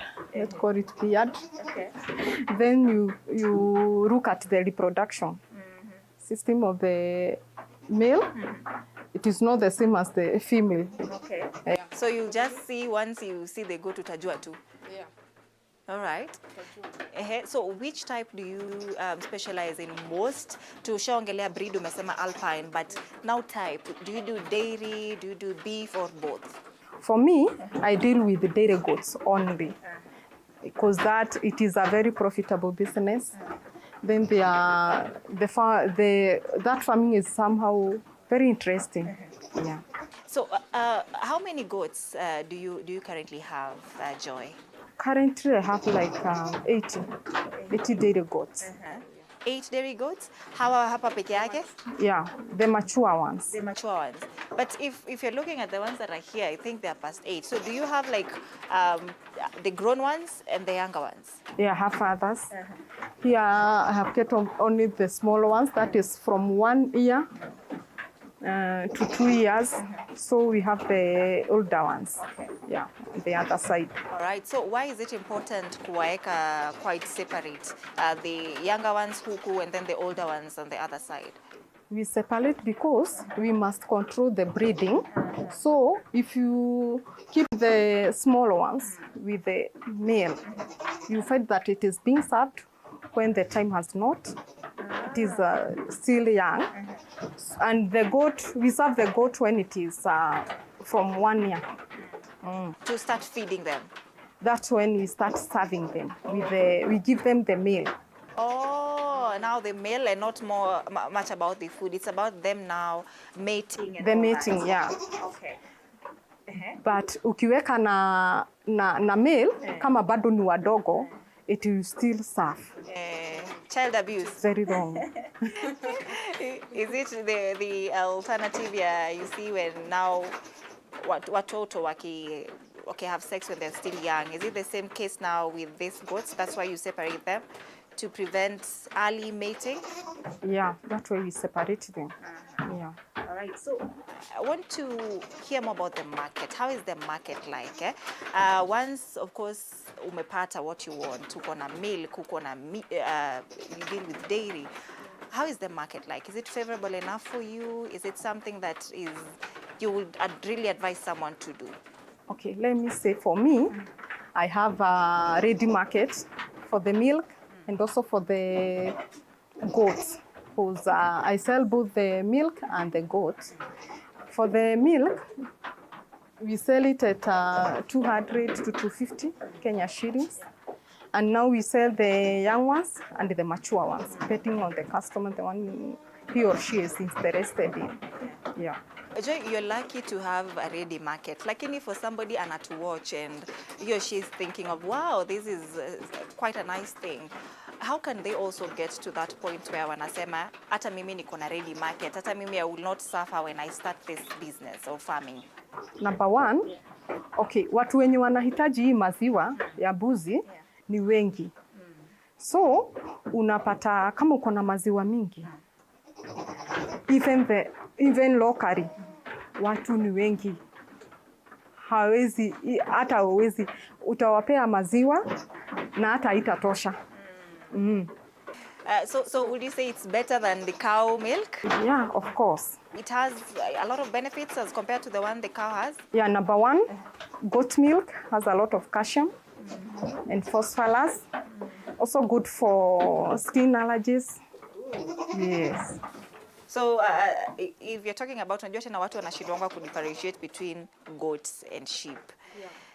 So we are talking about now goats having much more benefits, because kumekuwa na concerns pia ati there are some type of goats that if you eat, maybe unakuwa na pimples, you have some skin problems. Hiyo inaletwa kweli pia na goat, or this is much safer too? It is much safer. In fact, the goat milk is good for skin care. Yeah. Ooh. Yeah. It is also has a lot of calcium. Phosphorus.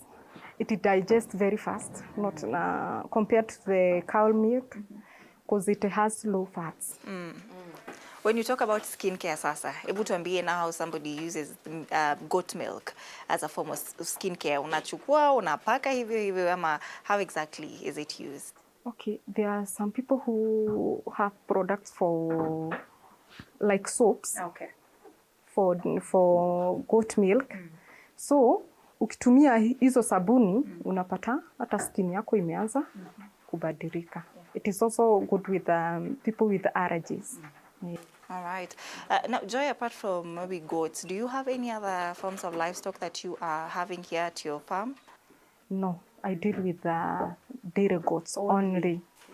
So why? Mbona umeona that I only want to deal with goats. I don't want to have cows here. I don't want maybe to, let's say, mahindi, mihogo, beans. Just goat farming is what you want to go for. So why is it better, from my own point of view, of course, from other livestock? Okay, I decided to deal with dairy goats because it has the riba is very low. Yani, sihitaji wafanyikazi wengi, number one. I feed them once per day. So if I feed them in the morning, we'll meet the following day in the morning. That is number one. Then, zinakula chakula kidogo sana compared to the cow. Because one cow,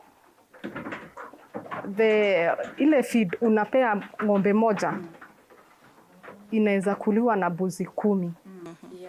Our skinja, okay, if they eat just once a day. Utapata tu hata majani imebaki tu hapo. So we give them enough. Okay. Yeah. So you don't really, I know they can't talk to demand for food. Yeah. So you have like a schedule where you come and just feed them. Unajua hii ni saa ya kukula, hii ni saa ya hii na hii. Okay, we just ensure the troughs has enough food all the time. Yeah. So it can accommodate all of them. Yes. All right. Kuna kwanga na ile kitu ambayo when we were coming here we saw something to do with a stone, and when we were just walking in nikaona kuna mbuzi alikuwa na lamba that stone. What is that? This one is a kind of it is a salt. A natural salt from Magadi. although we do mix with the powder ones. So what is the benefit of that salt? It has a lot of calcium. Then it makes the goats to produce more if you are milking.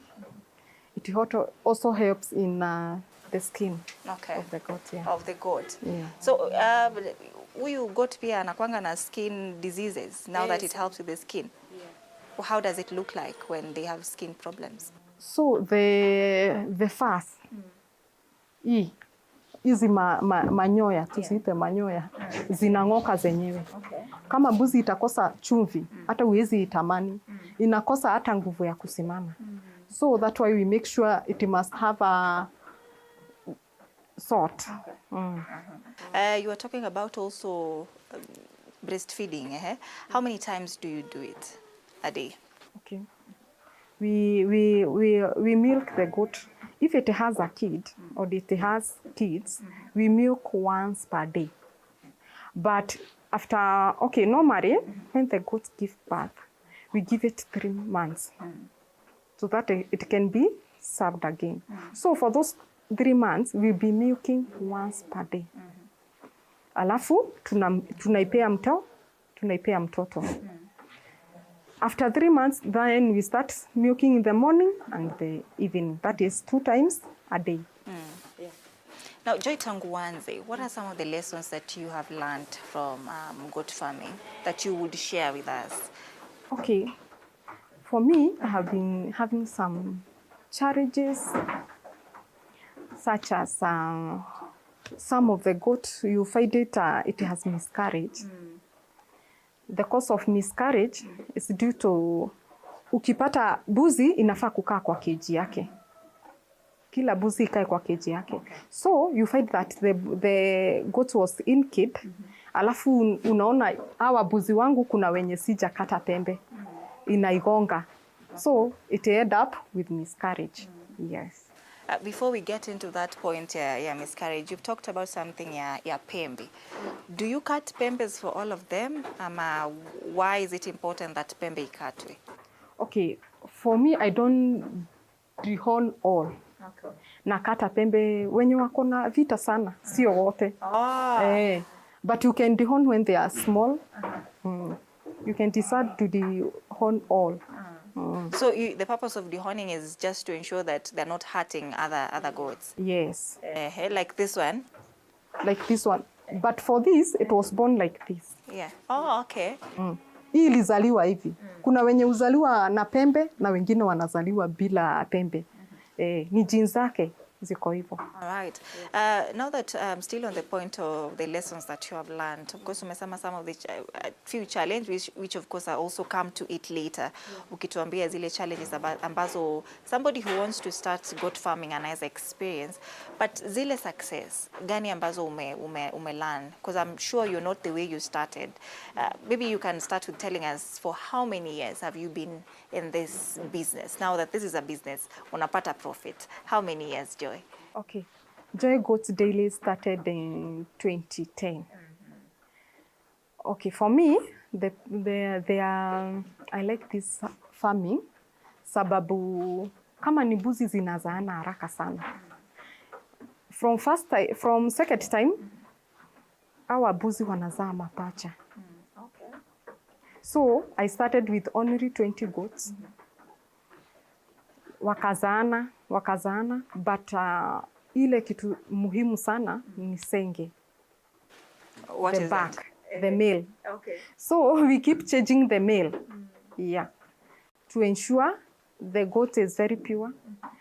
Alafu umepea ile male inafa pure breed. Then watoto bado una consider kama ni like currently we are serving them with a pedigree. Alpine. Ndio at least tunaenda tukiimprove maziwa. Watoto vile mama walitoa maziwa, watoto at least wakuwe na maziwa mingi. Yeah. Joy, what would you have done different 15 years? Sai tuko 15 years. Ukianza, of course, ulianza na 20 goats. From what you know now and venye ulikuwa 15 years ago, that is 2010. Unaona ungefanya nini differently in 2010 as compared to where you are now? Okay, I can't regret. You can't regret? Oh, wow. I'm here to stay with my dairy goats. Sababu profits ni mingi. Kama if you decide to do side ya maziwa, bado uko kwa biashara. Itafanya vizuri, bado italipa. Kama ni breeding, ukiconcentrate on side ya breeding, bado uko sawa. Kama ni watoto utauza vizuri. Yeah. You just ensure your breeds are pure. And they are producing good, a lot of milk. Amazing. I would say that you're one of the lucky few who you're very, very confident that ulikuwa sawa. And you know, tuna consider pia yule mwenye anataka tu kuanza, and you're hoping that pia yeye atakuja aseme my start was just flawless. Nataka tuingie kwa hiyo point ya the miscarriage that you were saying, but I understand how bado hawaizi za sio, and you were talking to us about you have older goats.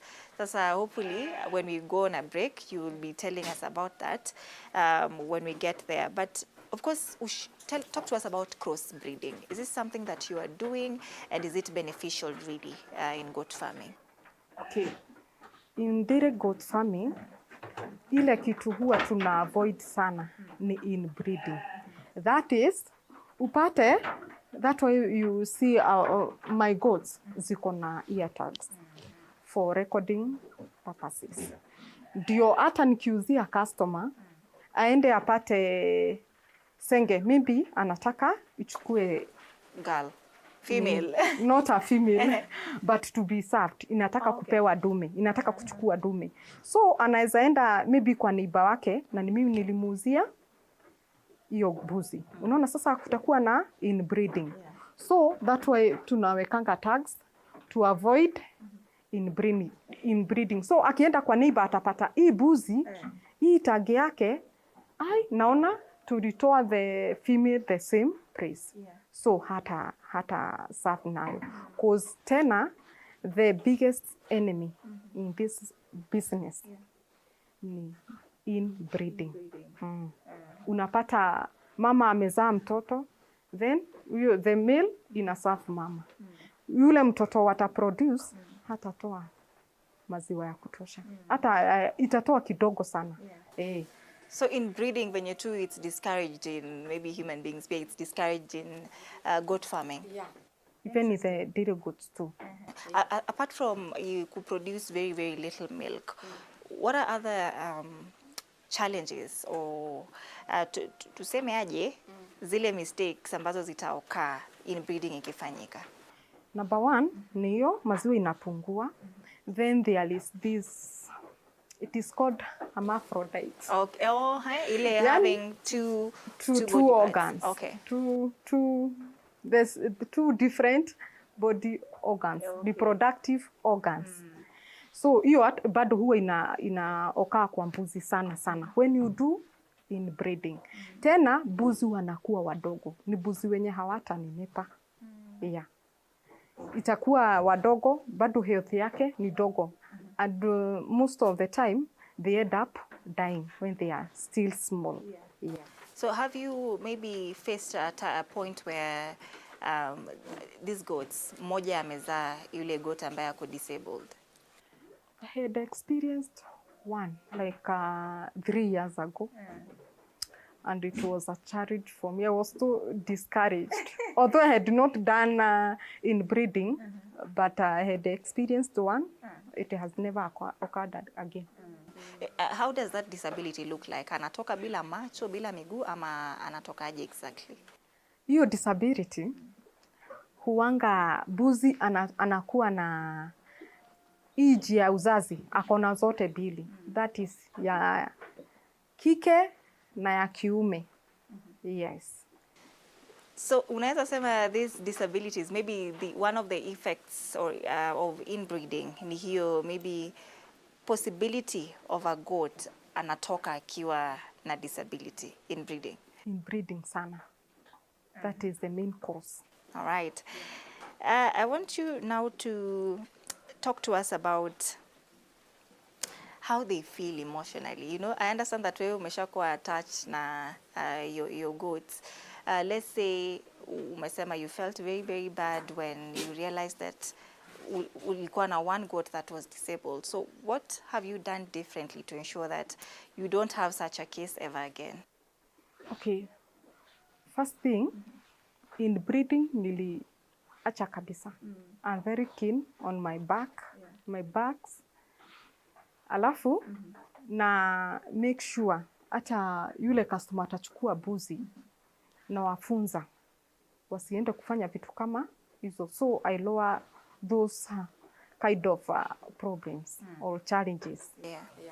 So how does it make you feel ukipatia mtu goat aende akafanya inbreeding, or maybe even the goat dies and of course they come back to you now that you're already attached to, they're like your babies, you know, how does that make you feel kama Joy? I feel very bad. Juu kama at times unaweza pea customer buzi, maybe hiyo buzi anaenda anapea chakula yenye haifai. Although mtu akichukua buzi lazima tumwambie unafaa kufeed hivi na hivi na hivi, but most of them they end up kupea zile vitu hukupea. So unapata maybe buzi imedaidia ameiangalia tu imeenda. So akikupigia simu akwambie kitu kama hiyo, you feel very bad. Unampea nyingine tena? Hata huwa naambia mtu kwanza labda arudi class tena. Ameband. So ukiwaambia akuje class, is it your class ama now just somewhere else? My class. Hey. So do you charge them extra? Do you charge, by the way, for these classes that you're telling them itabidi tena umekuja nikufunze? But kwa customer mwenye ananunua huwa si charge. Huwa si charge. So namfunza tu vile atakaa na buzi, akiona hivi, anafanya hivi. But you do training for aspiring goat farmers in future. Ule amekuja hapa Joyce goat farm na nataka sana ku venture into this type of business. Do you now take them through, and how much do you charge? Okay. I have been having so many requests for dairy goats training. We only charge 3,000 Kenya shillings. It goes for only 4 hours. So hautakaa sana. But ukitoka utakuwa mwalimu. So your process you're teaching, what does it entail exactly? Unawafunza fanya hivi na hivi nini exactly? Number 1, goats maintenance. Vile the housing. Tunafanya the housing. We also do the diseases. And now the feeding. All right, Joy, you mentioned something about that miscarriage, and I understand that you have one who just miscarried recently, but we want to take a very short break, and maybe when we come back, we want to request to maybe tupeleke tuone the older goats, tuone wanakaaje, if they are much jovial kama hawa wadogo, tuone if wako na pembe, they're not causing chaos there. So of course we're talking about goat farming. Like I'd mentioned, we are in Kikuyu and we are with Joy's Goat Farm. Yes? Joy's Goats Dairies. Joy's Goat Dairies. Unajua nimeona ni kama hapo ni tongue twister. Na mimi natoka wapi? Kisumu. All right, you're taking a very short break at this point. You're coming back. You're watching Agri Talk.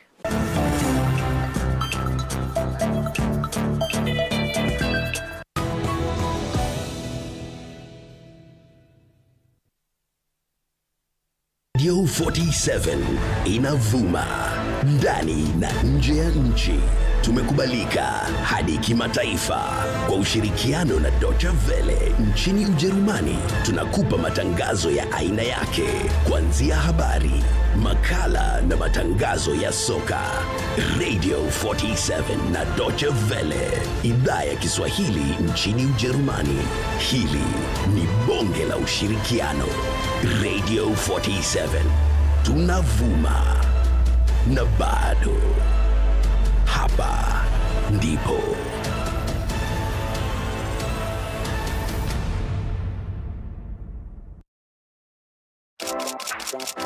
This is Kenya's #1 talk show, Dr. Farika tonight. My name is the Eagle himself. Dr. Farika is my name. We are flipping the script, but guess what? Or should I say, guess who is taking over tonight's show? Ani wewe furahia umekaa na kasipuni.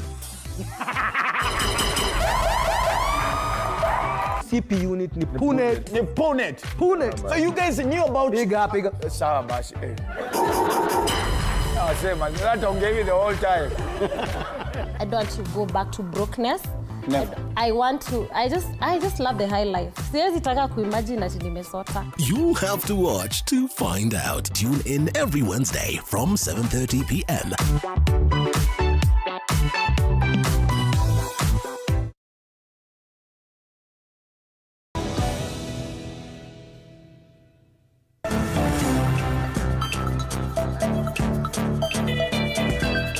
Welcome back. You're watching Morning Cafe, and this is Agri Talk. We're talking about goat farming, and we are with Joy's Dairy Farm. Before we went on that very short break, we were talking about how one of Joy's goats, miscarried. And of course, Joy, we would love to know, how did you discover that huyu amepata miscarriage? What were the signs that you saw? Okay. Kwa buzi, they are like human beings, so they go the same labor pain. Okay. So unapata buzi inalia, hata yenyewe huwa inalia. So ina keep on sleeping, studying, then haiwezi tulia. It is their, yani haiko in peace.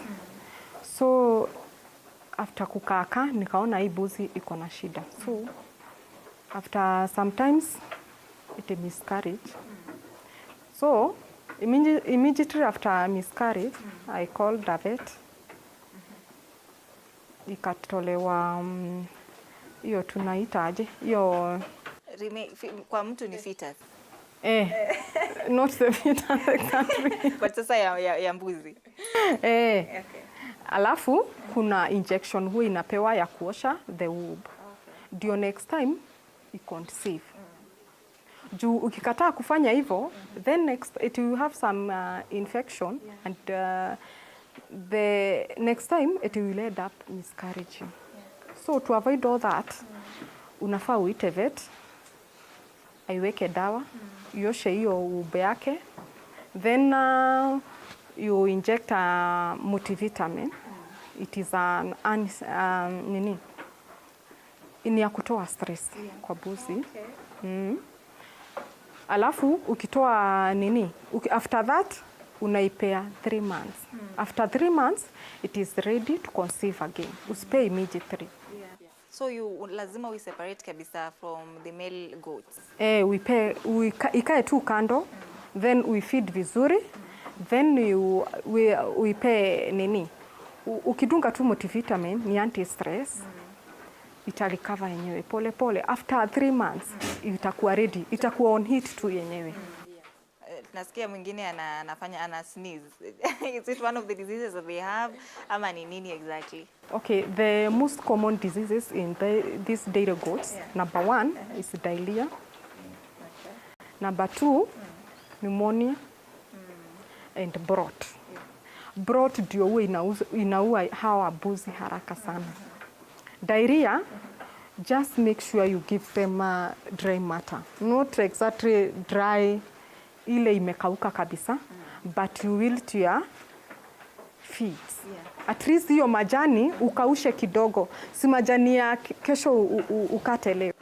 You give it tomorrow to avoid diarrhea. Juu diarrhea nayo within 2 days utapata hiyo buzi hata isimami kabisa.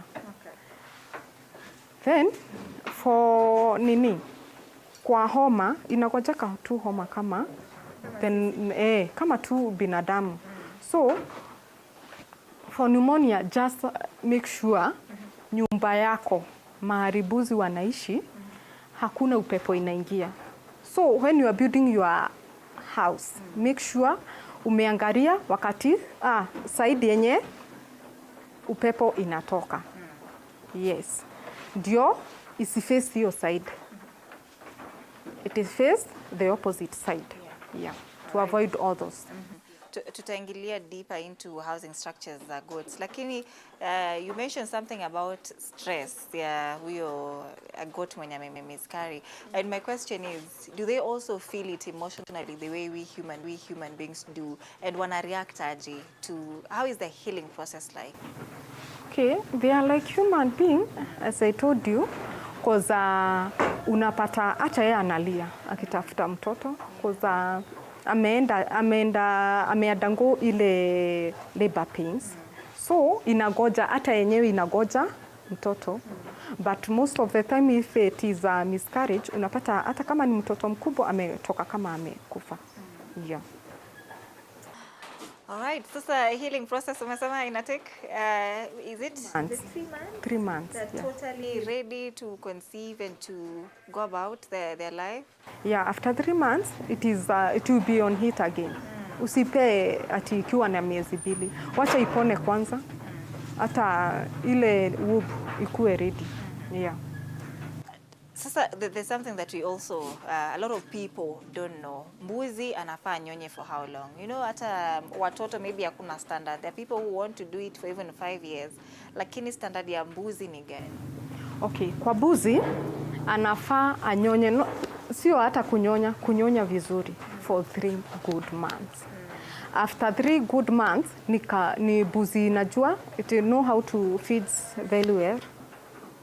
Inajua maji, inajua chumvi, inajua unga. Yeah. After 3 months unaweza separate kwa mama completely. Yeah.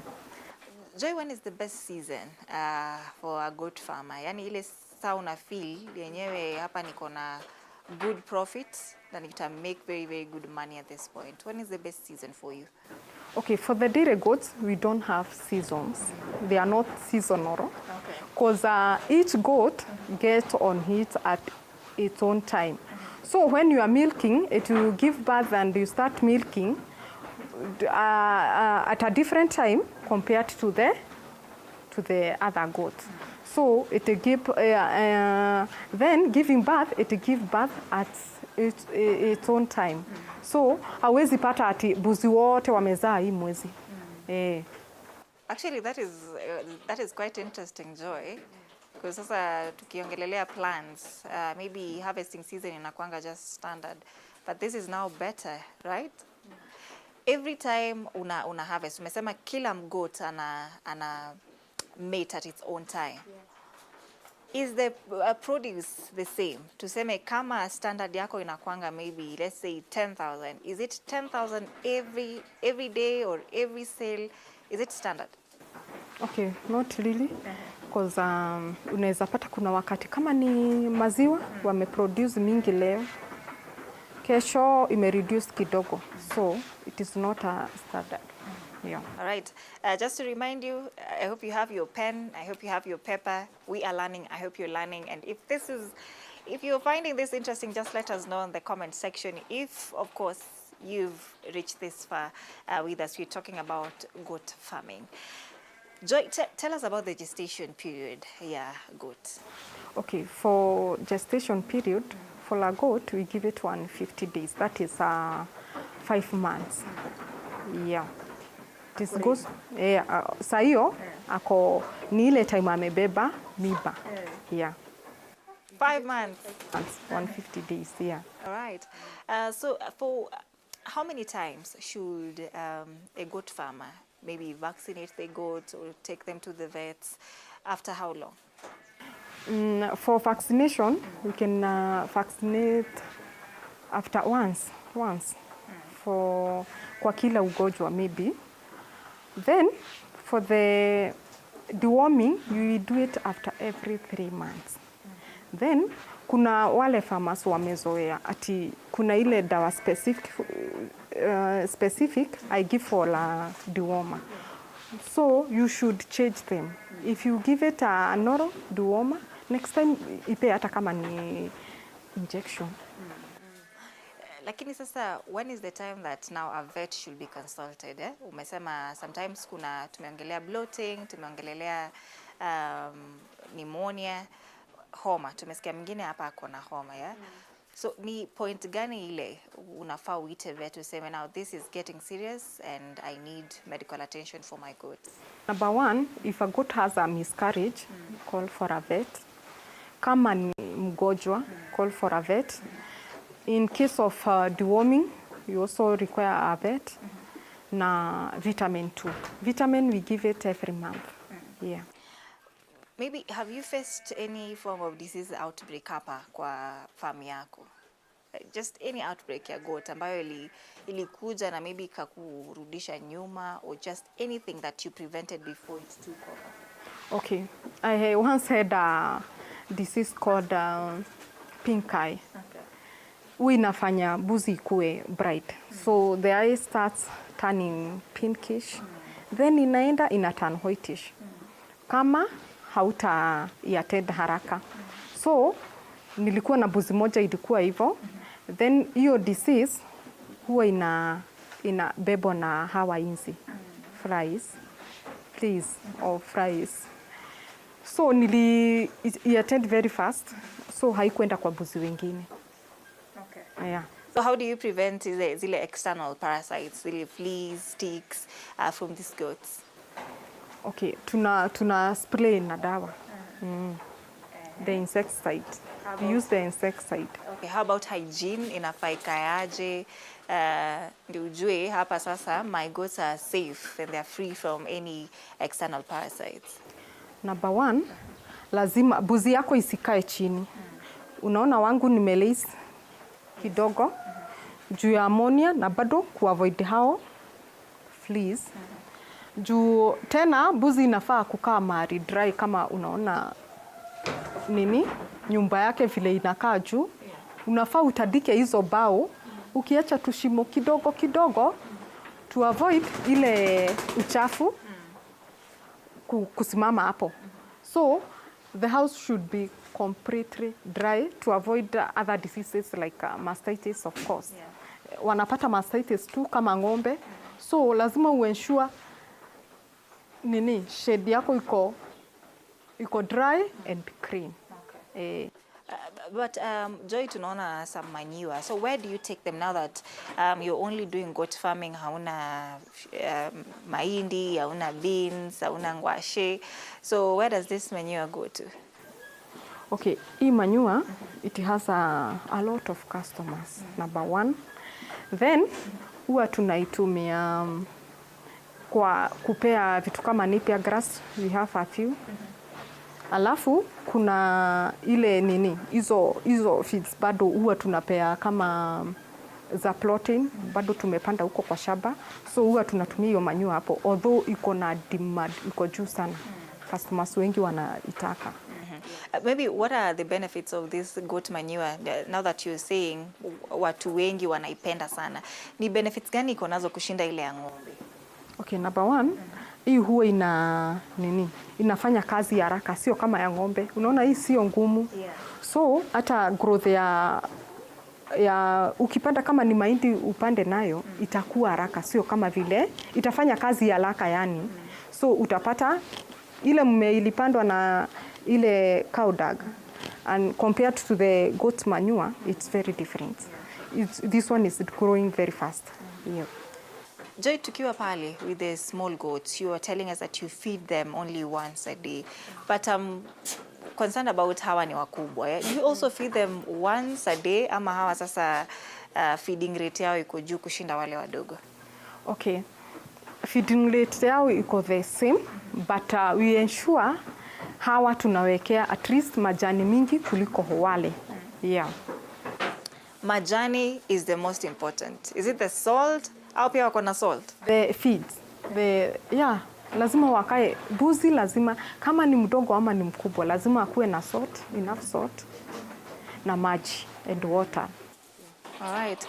I'm also concerned about this structure. You know, what is the best structure for these goats? Hapa tunaona kila mtu wako na cube yake, but on the other end, wako tu hapo. Everybody, it's just an open space. So what is the structure like? Hapa, why do you have cubes for these older ones? Okay. Hawa, okay, normally, buzi anafaa kukaa kwa cube yake. That is, juu unaona kila buzi, most of the goats has horns. And maybe you will not dehorn all because of fighting, so you should keep them in a cage. Mine, the ones I have not separated, is because I want them to, I want them to mate. Okay. Yeah, they are ready to be served. So, nawaeka na dume. That's why I have not kept them. But after they will be served, I will separate them and put them in a cube. Now, Joy, how do you ensure proper ventilation for your goats? Now, when we're talking about structure for these goats, how do you ensure proper ventilation for them? Number one, hata kama nimesema usiweke mbuzi wako mahali kuna upepo sana. Yeah. Number one, you have to make sure when you are doing your housing, unaacha space either uko juu. Alafu huku chini, cause of pneumonia, ammonia, you avoid kujengea chini sana. Less kidogo, then nyumba yako, at least hata ukiingia hapo, unasikia unaweza kaa. Sio nyumba yenye unaingia una suffocate. Now, Joy, do you practice zero grazing or just free range? I'm both. Okay, for me, these goats are their immune is very low. So we prefer zero grazing. I do complete zero grazing to avoid a lot of diseases, a lot of vaccinations. Yeah. So what are the benefits of zero grazing as compared to hiyo nyingine ya free range? Number one, mbuzi wako hawatakuwa wagonjwa mara mingi. Hizo magonjwa za kuokota they will not have.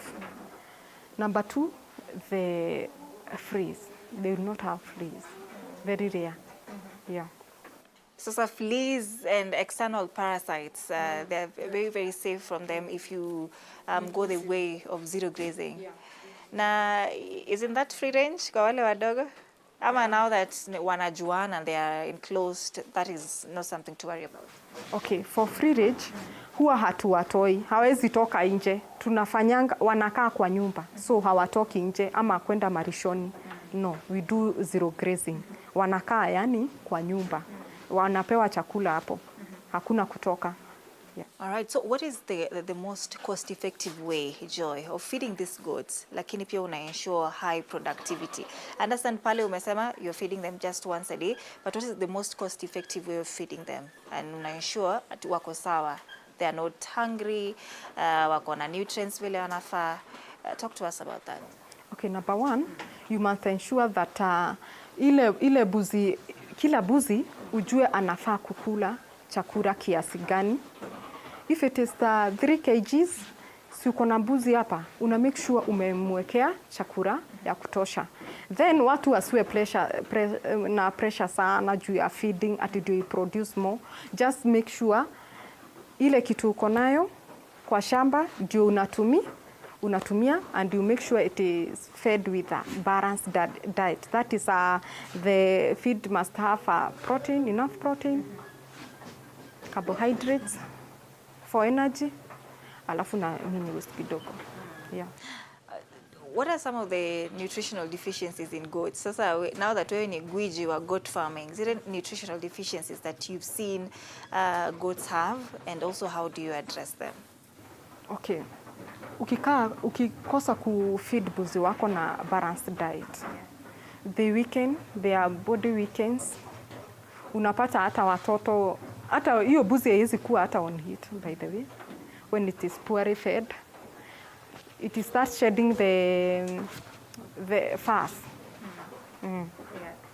So that's are the most of the challenges za kufeed, kama ufeed buzi wako vizuri. Inakuwa na nutritional deficiencies. If it is in kid, itapata tu mtoto mwenye sio hayuko sawa. So they end up dying. How does a balanced diet look like for goats? Like me, if I feed them napier grass, I must bring something like hay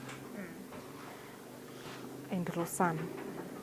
And on top of that, they must have salt every day and unga kidogo. Yeah. Unga is like a snack for them ama ni something necessary?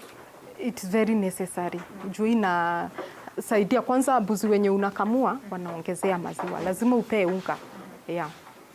I want us to talk about now the breeding practices. How do you ensure that good breeding practices for your goats that are here, Joy? Number one, for my bucks, that the males, when you wanna serve, I make sure they are for AI to avoid inbreeding. Yeah. So what is the best age for a goat to start in breeding? Wale wadogo umesema you have 1-year-olds, but what is the best age now that you recommend for now breeding, for them to start mating now? Okay. Number one, as we give them from 1 year, hatupei buzi yako chini ya 1 year dume. So we give them from 1 year, that when it is ready to be served. Do you manage mating in any way? Because when you tumeingia pale nilikuwa naona and you told us that they're on heat. So do you manage that in any way ndio wasiumizane? Now that we see you haven't dehorned most. So how do you manage that? Okay.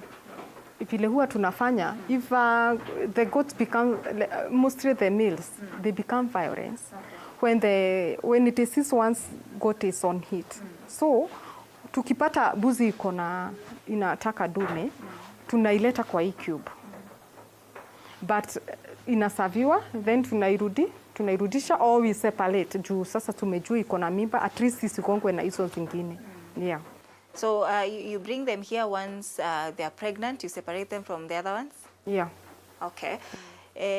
Another thing that maybe we would love to know is how do you now identify that a goat is on heat? Aside from them being violent and kurukaruka juu, how do you identify that huyu anataka mtu? Okay. Number one, unapatanga kama hutaweka buzi na dume, most of them haitakuwa na ile haitakuwa na hiyo mood ya kukua na on heat. So hiyo dume kuna ile harufu huwa inatoa ndio the females can be on heat. So number one, if you see your goat have some discharge at the back, then swinging of the tails, then there are some who, what can I say? Not mowing, but crying, but all mowing. That goat is completely on heat. Okay. They also mount on others. So once the kids are born, how do you ensure that now they are healthy? You know, kama maybe mayai unaona wanatolewa wanawekwa kwingine. How do you ensure that huyu mbuzi mdogo amezaliwa? You ensure that they're healthy, that they're in, just to protect them. How do you do that? Okay, number one, her mother should be in her own cage. Then lazima make sure huyo mama ana feed vizuri. Then unaangalia buzi tu. Hata ukiona choo yake, utajua tu huyu buzi anashiba. Yeah. Joy, where do you sell your goat products? Umesema wewe unakuanga na ready market. Do you sell it to, let's say, locals, ama supermarkets, ama where exactly do you? Mine, I do it locally. Yeah. Is the reception nice, or would you maybe aspire to expand it to supermarkets or these bigger corporations maybe sometime? Okay. For me, even I don't have enough milk. So you have more customers than the product you have. So kwanza nataka kusatisfy wenye wako kwa rokari, the people allowed me, then I can move into the other areas. Yeah. Tukianza pia you were talking to us about some of the challenges na tukasema we'll be getting deeper into it tukimaliza show. Ukasema one of them is maybe miscarriage. So what are some of the challenges that a goat farmer mna face kwa market? Where najua uko lucky and you said you're lucky, but for somebody who is starting, what are some of the challenges that anafaa kuwe ready for before I venture into this type of farming? Okay. Kwa buzi, kwa dairy goats, naambianga mtu sio kama farming zile zingine. So if you are starting, usianze na buzi wengi at once, and maybe you have not even gone for the training. So naambianga mtu anza tu na buzi kidogo, then unasoma we mwenyewe. Unaona? So because you face some challenges. Maybe unapata buzi amegojeka, hujaelewa. Because these goats need close attention. Lazima hata kama uko busy aje, unazunguka at least once per day kuangalia buzi mwenye ako na challenges. Their body are very weak. So ukiachilia itakufa haraka. Yeah. So Joy, advice ile sasa utapatia farmer who is starting. Maybe somebody gave you advice when you're starting, or maybe not.